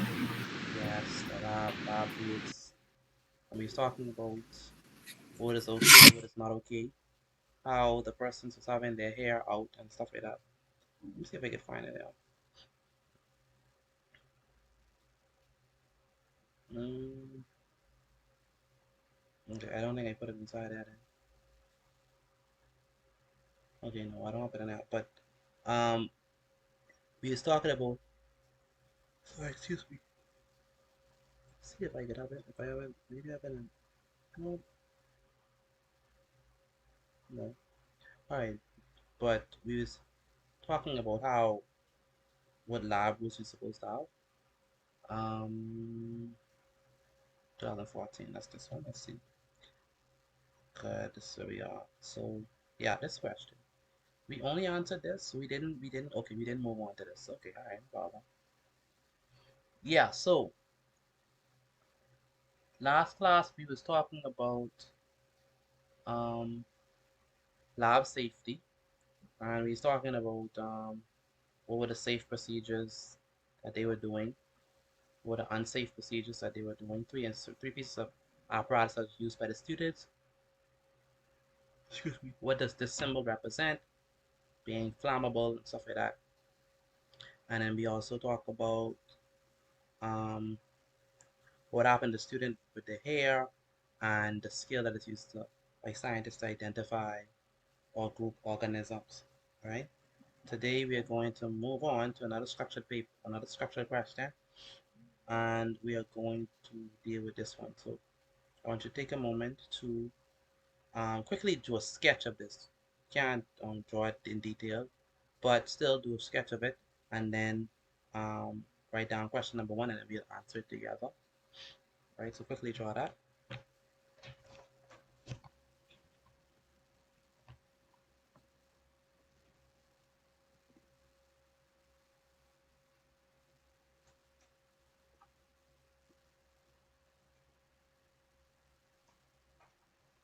Radical.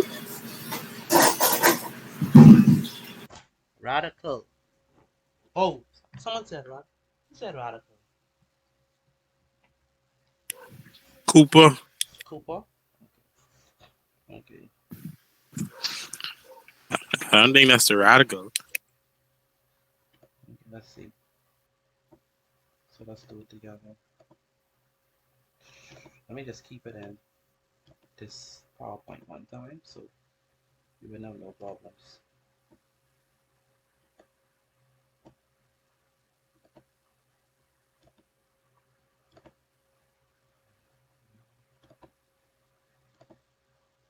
Okay, so There's a die called leading, right? why you say the dichotomy then? I see it have a top root Top root. and like broad leaves. Yes, sir. Dichotomy then, yes, sir.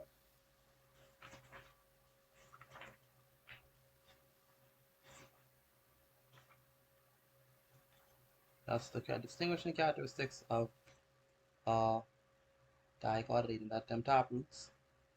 They are distinguishing features. Along with broad leaves, the leaves also have to be branching. The veins, rather, of the leaves have to be branching. And that's in contrast to the parallel veins of the monocotyledons.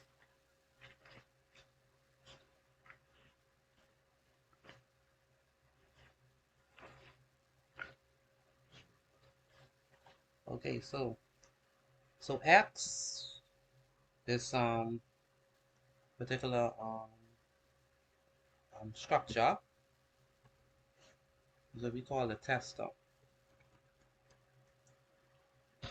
Okay, that's what S is. Now the function of the tester is to protect the seed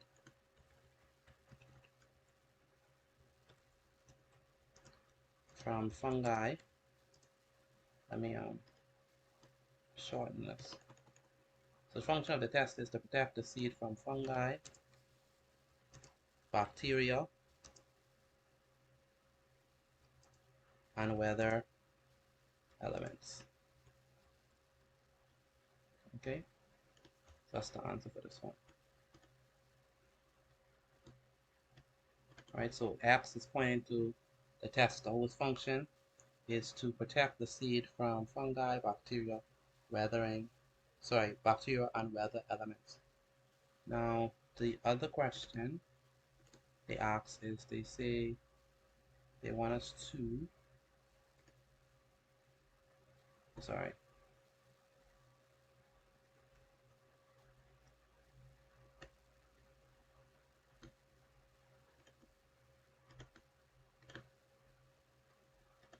name the group of flowering plants to which this plant belongs to. Angiosperms. No, we talked about it earlier. Oh, the tester. We just no, not the tester. We just mentioned it. The group of flowering plants which belongs to.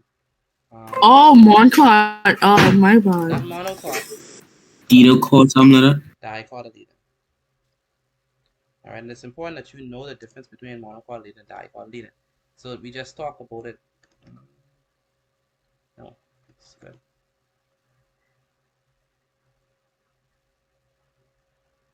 So next one is wrong. Yeah, dicotyledon. The difference is, or the identifying structure is the taproot. Once you have a taproot, you know it's dicot.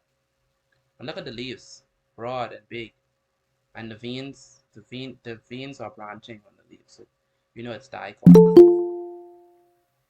So remember that. Okay, next up we have okay, the label shows the symbols for three elements, the chemicals, and the results on the main structures of the plant. So label with symbols and results. So what is the name of this element? Green foliage. The label shows the symbols for three elements, chemicals, and their results on the main structures of the plant. It's generally. This is general, yeah. What is this one? Nitrogen. Very good. Nitrogen. Nitrogen is responsible for helping the plant to get good green foliage, and that's what's used in fertilizers. Okay, now strong roots. So which chemical symbol is K? Strong roots. I mean, it's P. Sorry. Phosphorus. Say it again. Phosphorus. Yeah, that word. Phosphorus. Phosphorus. Very good. All right. All right, Kennedy, you ready for this? We get a chemist in here. As I'm saying. Right. And then K. Chemical symbol K. Potassium. Potassium. Yes, ma'am. Potassium. Person wearing a lab coat in this class. Might as well. Might as well. So these are very important for the growth of a plant: nitrogen, phosphorus, and potassium. And interesting that these same minerals are important in our body, except for nitrogen. We don't really use nitrogen like that. But phosphorus and potassium, we use Yes, them. we do. Not in respiration. No, but we still use it in our bodies though. Like for what? Like for like for the protein. No, no. No? The only thing is, I mean, okay. Granted, um, that protein is nitrogen is found in protein, so and it's not found in any other macronutrient. The other macronutrients, the elements we have is carbon, hydrogen, oxygen. Only in protein do we have the nitrogen. But I'm talking in terms of respiration. In Ah, terms of okay. Yeah, it's kind of useless. yeah, it's inert. No, we still use it underwater though. It says it's inert with respect to respiration. Okay. But why do they use nitrogen instead of oxygen underwater? I don't know. I don't know.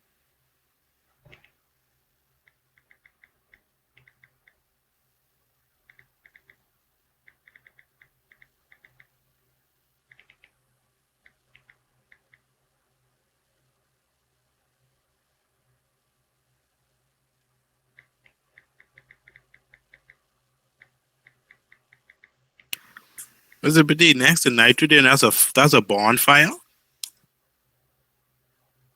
That look to me. No man, that's foliage. So I don't know. It shouldn't be fire. I don't know. I can't make it what it is, but I hope it referring to leaves. I hope, cause say green foliage, so that's the leaves of the plant. So I hope it referring to the leaves.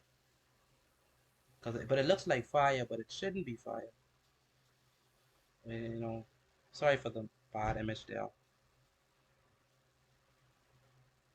All right, so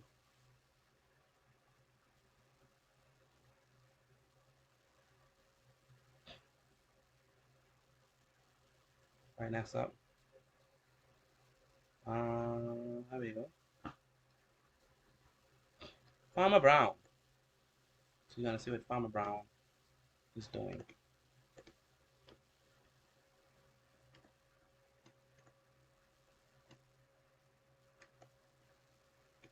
All right, so Farmer Brown had a poor crop harvest. Sorry, Farmer Brown had a poor crop harvest last season. This season, he intends to use a mixture of substances shown in BI. Excuse me, sorry. This season, he intends to use a mixture of substances shown in BI in his farm. Suggest how green foliage and strong roots would result in healthy plants for a bountiful harvest. So how would green foliage help in giving him a bountiful harvest and healthy plants, and how would strong roots help with that? Green foliage would help because it helps the plant to get good green. To get green, I guess. You gotta help me some more explanations to need this. Something in particular, like how would the green, how would the plant, how would increasing the amount of green foliage affect okay, so season C intends to use a mixture of substances. That's how green foliage would result in healthy plants. So how would the green foliage help with getting us healthy plants? I guess it increases the rate of respiration. Not respiration, Uh, respiration. really want photosynthesis? Photosynthesis, yes. All right. So Okay. if we have green foliage, right? So that means that so they would have more what? Green. Chlorophyll or chloroplast. Chloroplast. And carry Out. chlorophyll. More photosynthesis. Okay.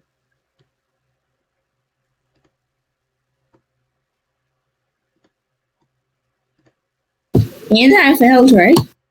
Not yet. Not yet. Okay. I know you itching for help, but not yet. No, because I wasn't here, so I come to check.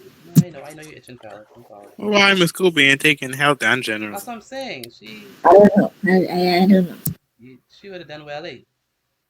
Yeah, Straight across and the it board. lead into high school when she could take chemistry, Yeah, biology, and physics. yeah. I wonder if she's a medical science girl or a business girl. It's up to her to find out. Hey, Miss Cooper. Medical science in the day, business in the night. Night. Oh wow. You could tell he was a workaholic boy. Mr. Benny. Real world experience. Um, strong roots. How would the strong root help? They give healthy plants.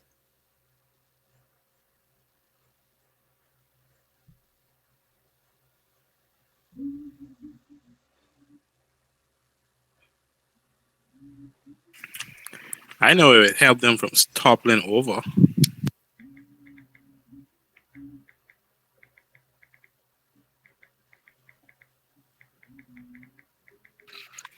Or will it like increase the rate of water Mm-hmm. Water uptake and what else? and minerals? It follow? Yeah. So they would oh sorry. So they will absorb more what? Water and minerals. Through the xylem. Through the xylem, yes.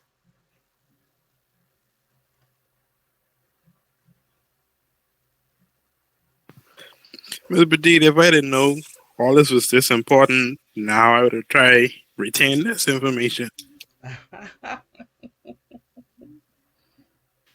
You don't know. Basically the same exact thing you Yeah, see in here in biology. Like, yeah. like I should have remembered this stuff.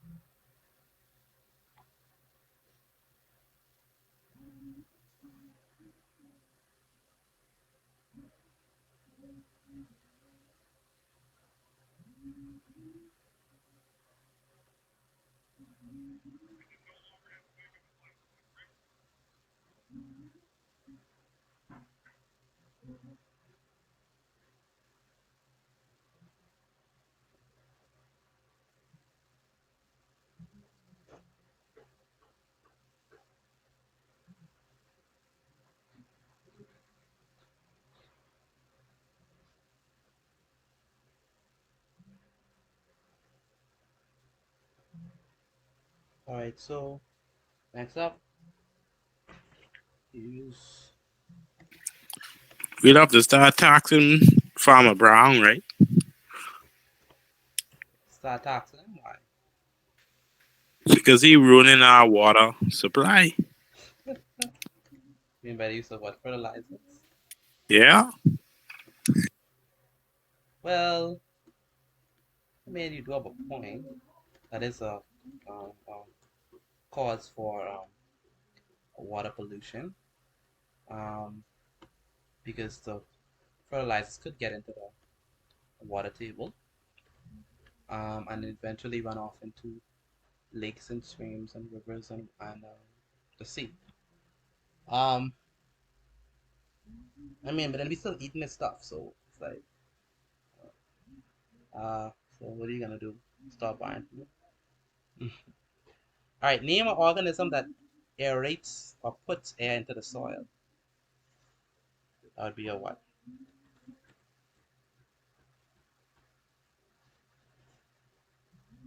Organism that puts air into the soil.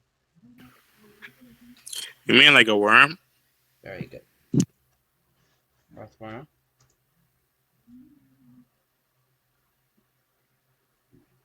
Okay. Tamina adds water into, and they do that by, how do they do it? When they borrowing the tunnels. Yeah, when they making basically holes in the ground, so that adding that allows the air to pass through. Okay. Um, Tamina adds water to a jar containing a sample of garden soil. She observes tiny bubbles rising as the soil absorbs the water. Suggest what these bubbles indicate.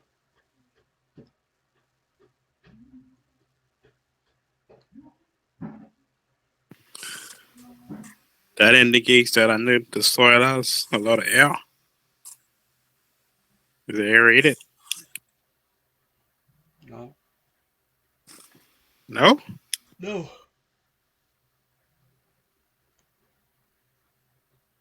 Man, I guess you were not specific enough. So, um, she observes tiny bubbles rising as the soil absorbs the water. Air bubbles. Yeah, air bubbles. Okay, I guess we're trying to say, I guess what I'm looking for is what gas is that indicative of?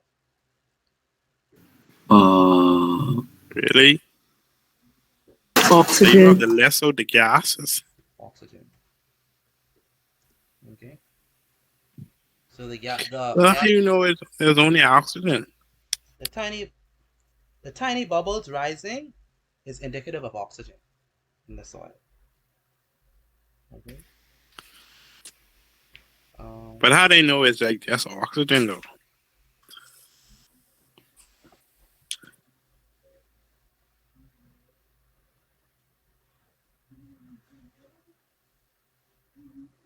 Maybe because it's the prime. I don't know of any other one. That's to be honest. I don't know of any other um gas that would be there.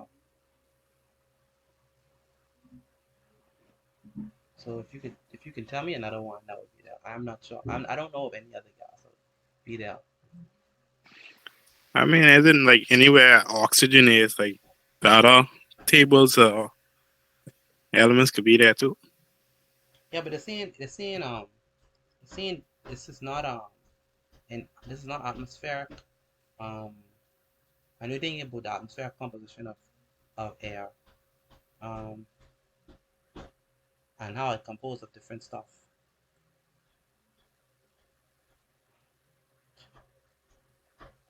I'd stick with oxygen because it refers specifically to the tiny bubbles rising as the soil absorbs the Makes water. sense.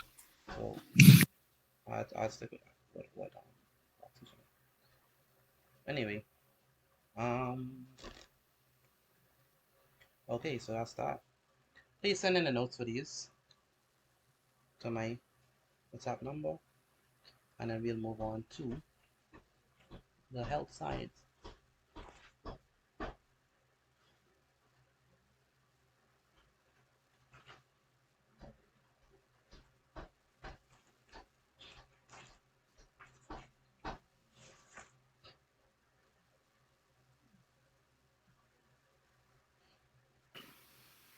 Mr. Petit, all these people here are for health in general. Yeah, supposed to be. Supposed to be. Yeah. Yeah. Okay, so let's move on to health science. So what we're gonna do is we're gonna do this topic. All right. So write down the question for me and also the answer.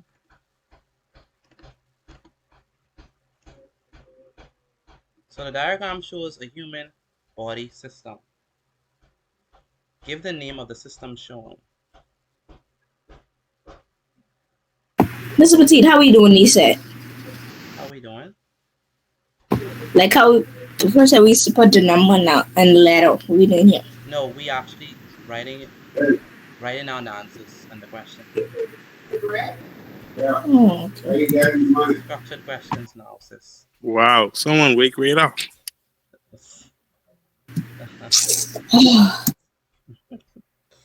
All right.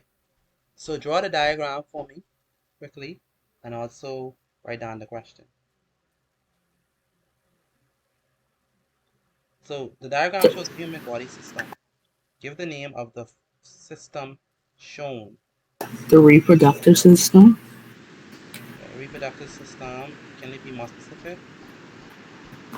The woman's sex cells. Oh my goodness, no. I mean, the organs. Female reproductive system. Very good. Female reproductive system.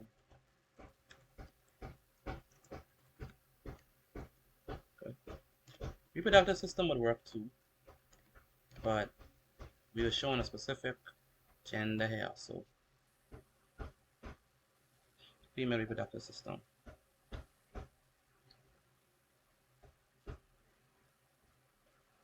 Let me know when I can move it. So Okay.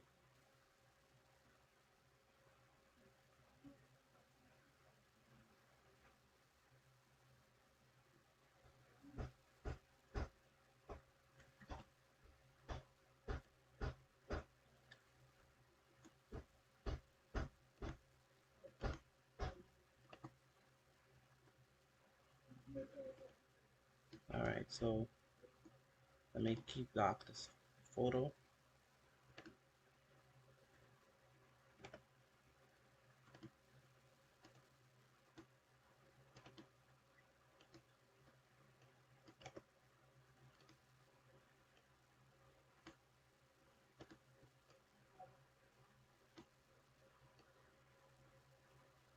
All right, so write the name and give a function of the structure labeled W, X, and Y. Okay, so let's do that.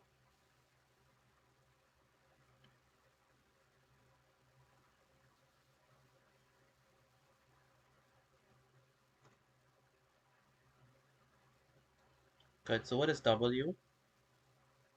W refers to this right here. What is W? Fallopian tube. Do you agree with them or no? Yes, sir. yep. So, Fallopian tube, yes, that's fallopian tube. So W is. Now what's the function of the fallopian tube? fertilization takes place. It's basically Transport the egg cell. Transport the male sex gametes to the uterus. it's basically a passageway, right, for the egg, and it is where that's the site of fertilization. Right. Next we have the so we have X. What is X? The woman's. What is X? The uterus. The uterus. Do we agree with him? Yeah. Yeah. Sure. The womb or uterus.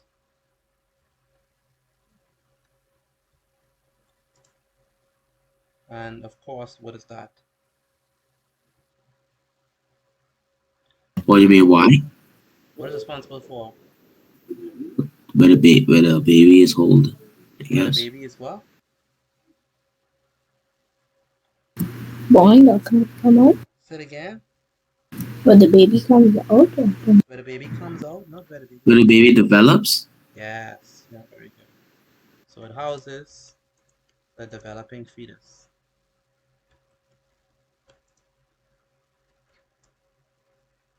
That's better. And it's also where implantation occurs. Okay. You're right though. Yeah, he's right. I mean, that's what you do with the first one. It is the site of fertilization. Mhm. All right. Good. Right. Then we have Y. The ovaries or ovary. Ovary. Very good. Ovary. So if you put egg, will they count it? No, don't be egg.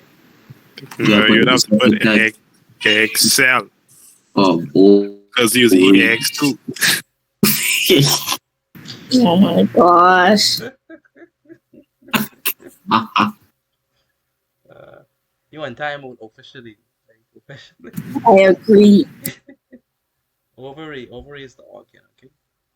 Um, it's the organ that produces the egg cells. Okay. So it's gonna be produces eggs. Oh my god, egg cells and female hormones.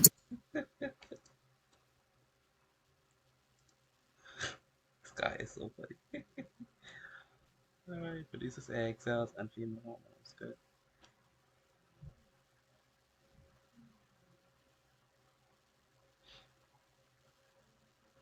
Alright, so write that down for me.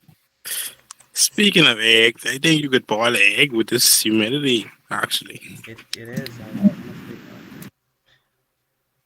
I honestly can.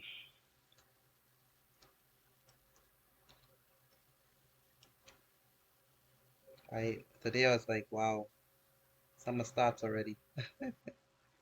You know. That's good. I mean, in terms of the weather, I mean, of course it could be hard, but yeah. Because I mean, the weather was, I don't know, furious today. I mean, maybe because I ate soup too, but I don't know, it just was extremely you hot. only eat soup when it's cold. That's the best time to eat it. Yeah, but when I went to the place, they only had soup left. That really bugged me today, boy. You got the pea soup. How you know? It must be soup. Man, man, I was hoping that they had some macaroni. And some peas and rice. Yeah, how you know that's so good? How you know so good? And none of that. I mean, they had rice. They just didn't have the macaroni and the meat. Chicken or pork chop or something. Not chicken. You know, I don't eat chicken. They talk about veggie meat. Um, and so I had to go with the pea soup and hot potty. That beats hot body. Of course, it wasn't real beef. of course. Of course, So you got a veggie with it. I have veggie patty, but it was Oh, imitation beef. oh, got it. Yeah, tasted good though. I really like it. It tastes tastes really good. It tastes better than That's original a big patty. thing. I saw some on Facebook with like a woman making a fried chicken, like with veggies. Like Uh-huh. it's like, come on, Wait, man, what? come on. Like and it looks What's so the point? realistic. And they even go on the far getting a fake bone. What? Now, they baby. We don't go that deep now. No, not us, but you know, vegans. We don't Makes go that deep. sense, doesn't it? We don't go that deep. We ain't need to imitate y'all that bad. Come on. It ain't that serious. Something wrong with that bullshit. I think it's more of a like you're trying to say, hey, like you won't gotta switch over completely. Like we still got what you got. Yeah, I guess that's the idea. We got what you got minus the Minus illnesses. the climate change. Minus the illnesses. And the climate change, yeah, as well, right? Uh-huh. Alright, so this is beautiful, man. As we did, I think we making Miss Cooper very angry because we ain't focusing on health. Oh my goodness. Oh sorry. Well, I I'm was just listening. I was waiting on. I was waiting on. I didn't forget what I was waiting on. Sorry. You already finished that. That's true. Okay, so. Um,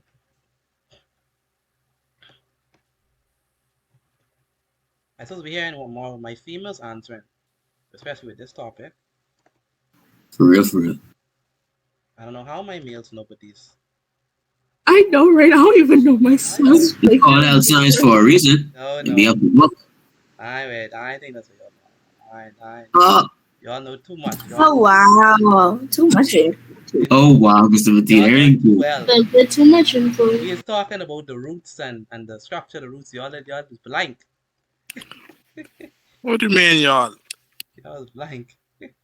I just put it in there. I know about that roots. All right. So real talks. a human fetus takes a period of time to develop. This period of development begins with fertilization and ends at birth. Write the proper name for this period of folial development. What do we call that? What they mean by that? The proper name. The Pacific name? Mm-hmm. Right. The proper name for this period of fetal development. Yeah. You mean like the proper name for pregnancy? Okay, we could use pregnancy. Pregnancy is a word that could be used. It has a more proper name. You want me in gestation, right? Gestation, yes, sir. Okay. Clever. Gestation. What's the proper name for it?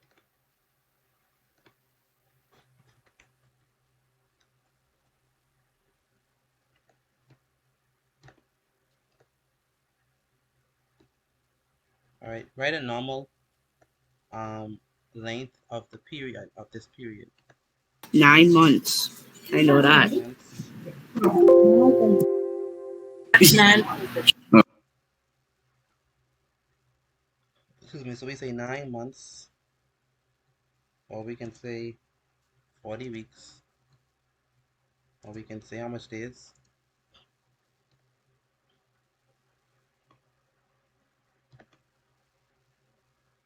In the song. 80 days.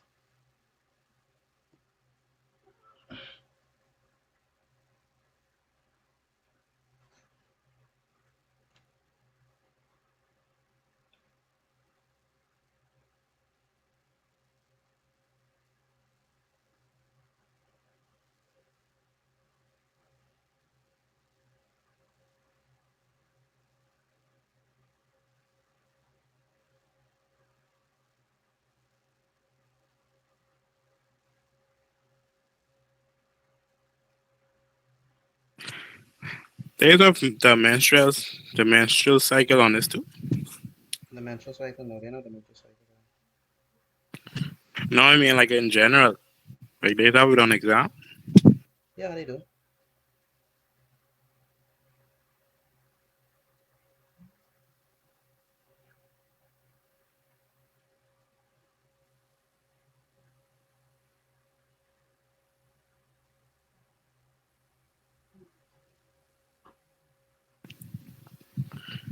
Mr. Petit, did you know that some snakes reproduce asexually? I didn't know that. What? It's so random. Yeah, I don't know. Random facts, guy. Starfishes too. All right. Two types. Oh, I see why. Oh, this. I guess this way it comes from the two types of fertilization. So Yeah. what two types of fertilization do we have in living organisms? What they call? Internal and external. Very good. Internal fertilization.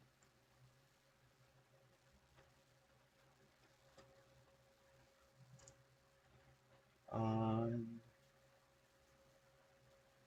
What do you mean by external fertilization? What that looks like? think about it.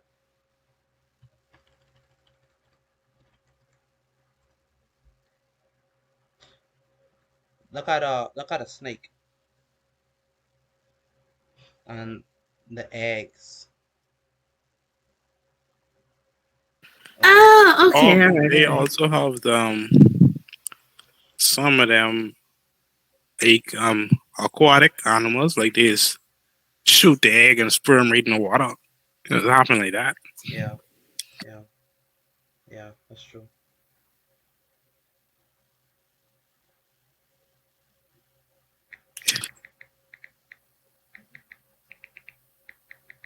Okay, let me know when I get more. Yes, sir. Okay,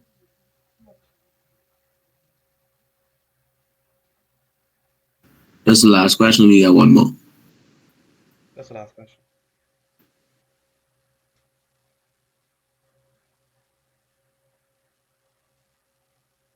Okay.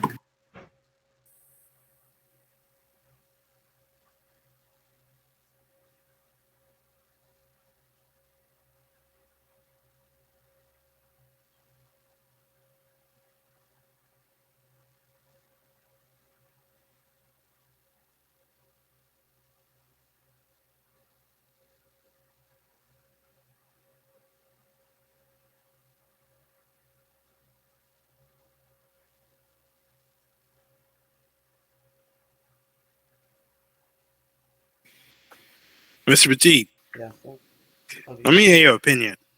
so You think it's better to reproduce asexually or sexually? I think it depends on the organism. Um, if I'm a human, I would want to reproduce how humans reproduce. If I'm a lobster, I would want to reproduce how lobster reproduce. Depends on the thing, the organism. So The way crawfishes reproduce is very weird to me. okay, so yeah, so where's that? Cinco. I think we could do one more before we dip out. I want us to do this. All right, so this one is on the skeletal system. Oh wow, I give away the answers, right? Wow, perfect. All Oh right, so the wow. Good diagram. answer. Nothing. I didn't You say just give anything. us this. I I didn't say hear you, but I anything. ain't gonna say nothing. Yeah, I didn't say anything. Of course, what did I say? That could be wrong anyway. That could be wrong. Yeah, you don't say nothing. Yeah. All right. So, the diagram shows the framework of the human body and the location of three body cavities labeled X, Y, and Z. Name the system and give one function of the system. Skeletal system Oh yeah, you Huh? did. Skeletal system. that gives the Skeletal body system. shape. Yes, sir. Yeah. Skeletal system. Is that the only reason? And No, also sir. to protect No, the organs. Yeah, Some protect all organs. the organs. I like that. So it gives the body shape, protect. Um, so function, various functions. So Protects vital organs, give it its shape. so we can say protects vital organs, and vital just mean important. We can say it gives the body its shape. We can say it facilitates or it helps with movement, right? And we can say it makes blood cells. Okay, all these are good functions of the skeletal system.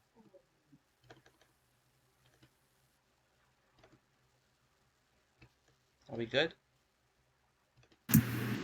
It's a good thing Nancy on it. Nancy, what? I say she was in here just now. Okay, yeah. Okay, protects vital organs, gives the body shape, helps with movement, and makes blood cells. Good. Next up. What you mean make blood cells? So inside your bone marrow. inside your bone, that's where your red blood cells are made. All right, inside of you. Oh, So that's what we mean by I that. get the last point, Mr. Petit. No, right Oh, past okay. it. But people is be eating bone marrow though. Yeah, but they're eating up all them cells in there. Telling you. Say, telling you, you wouldn't even say that. More nutrition for me. Same nutrition. The life of the flesh is in the blood, and the disease of the flesh, the disease of the animal is in the blood. Fox. All right. We doing another question? Yeah, we gonna do another question. So you say you wanted the last N. You got it. Listen. Okay. All right, moving right along.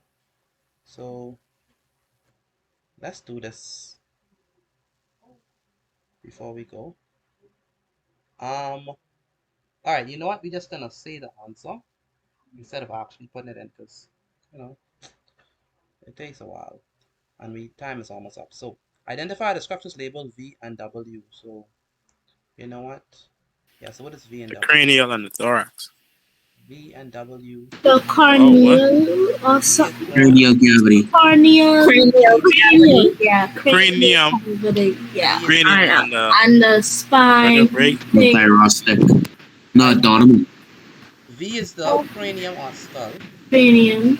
Cranium. W is the Vertebrae. vertebrae Spinal cord. and the spinal cord. Vertebra.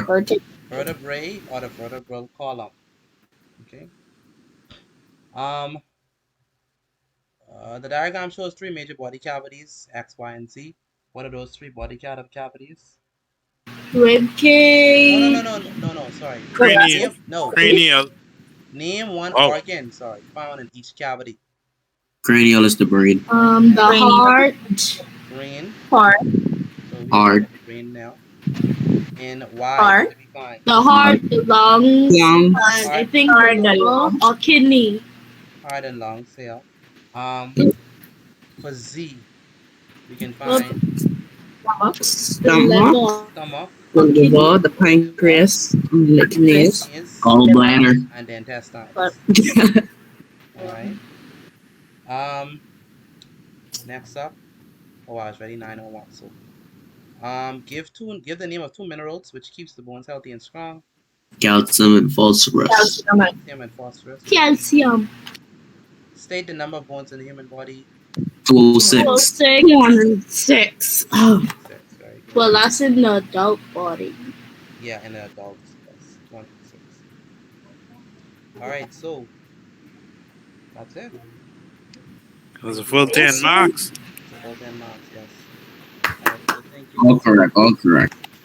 Wow. For staying back. Mr. P, don't forget me. I'm forgetting you. That's why I have Bye. at the end. All right, so And have a wonderful night. See y'all tomorrow. Remember, use the same link, even if I don't send the link. Have a Good nice night. Good night. Good night. Okay. Good night. Bye. Yes, sir. All right, let me end the recording.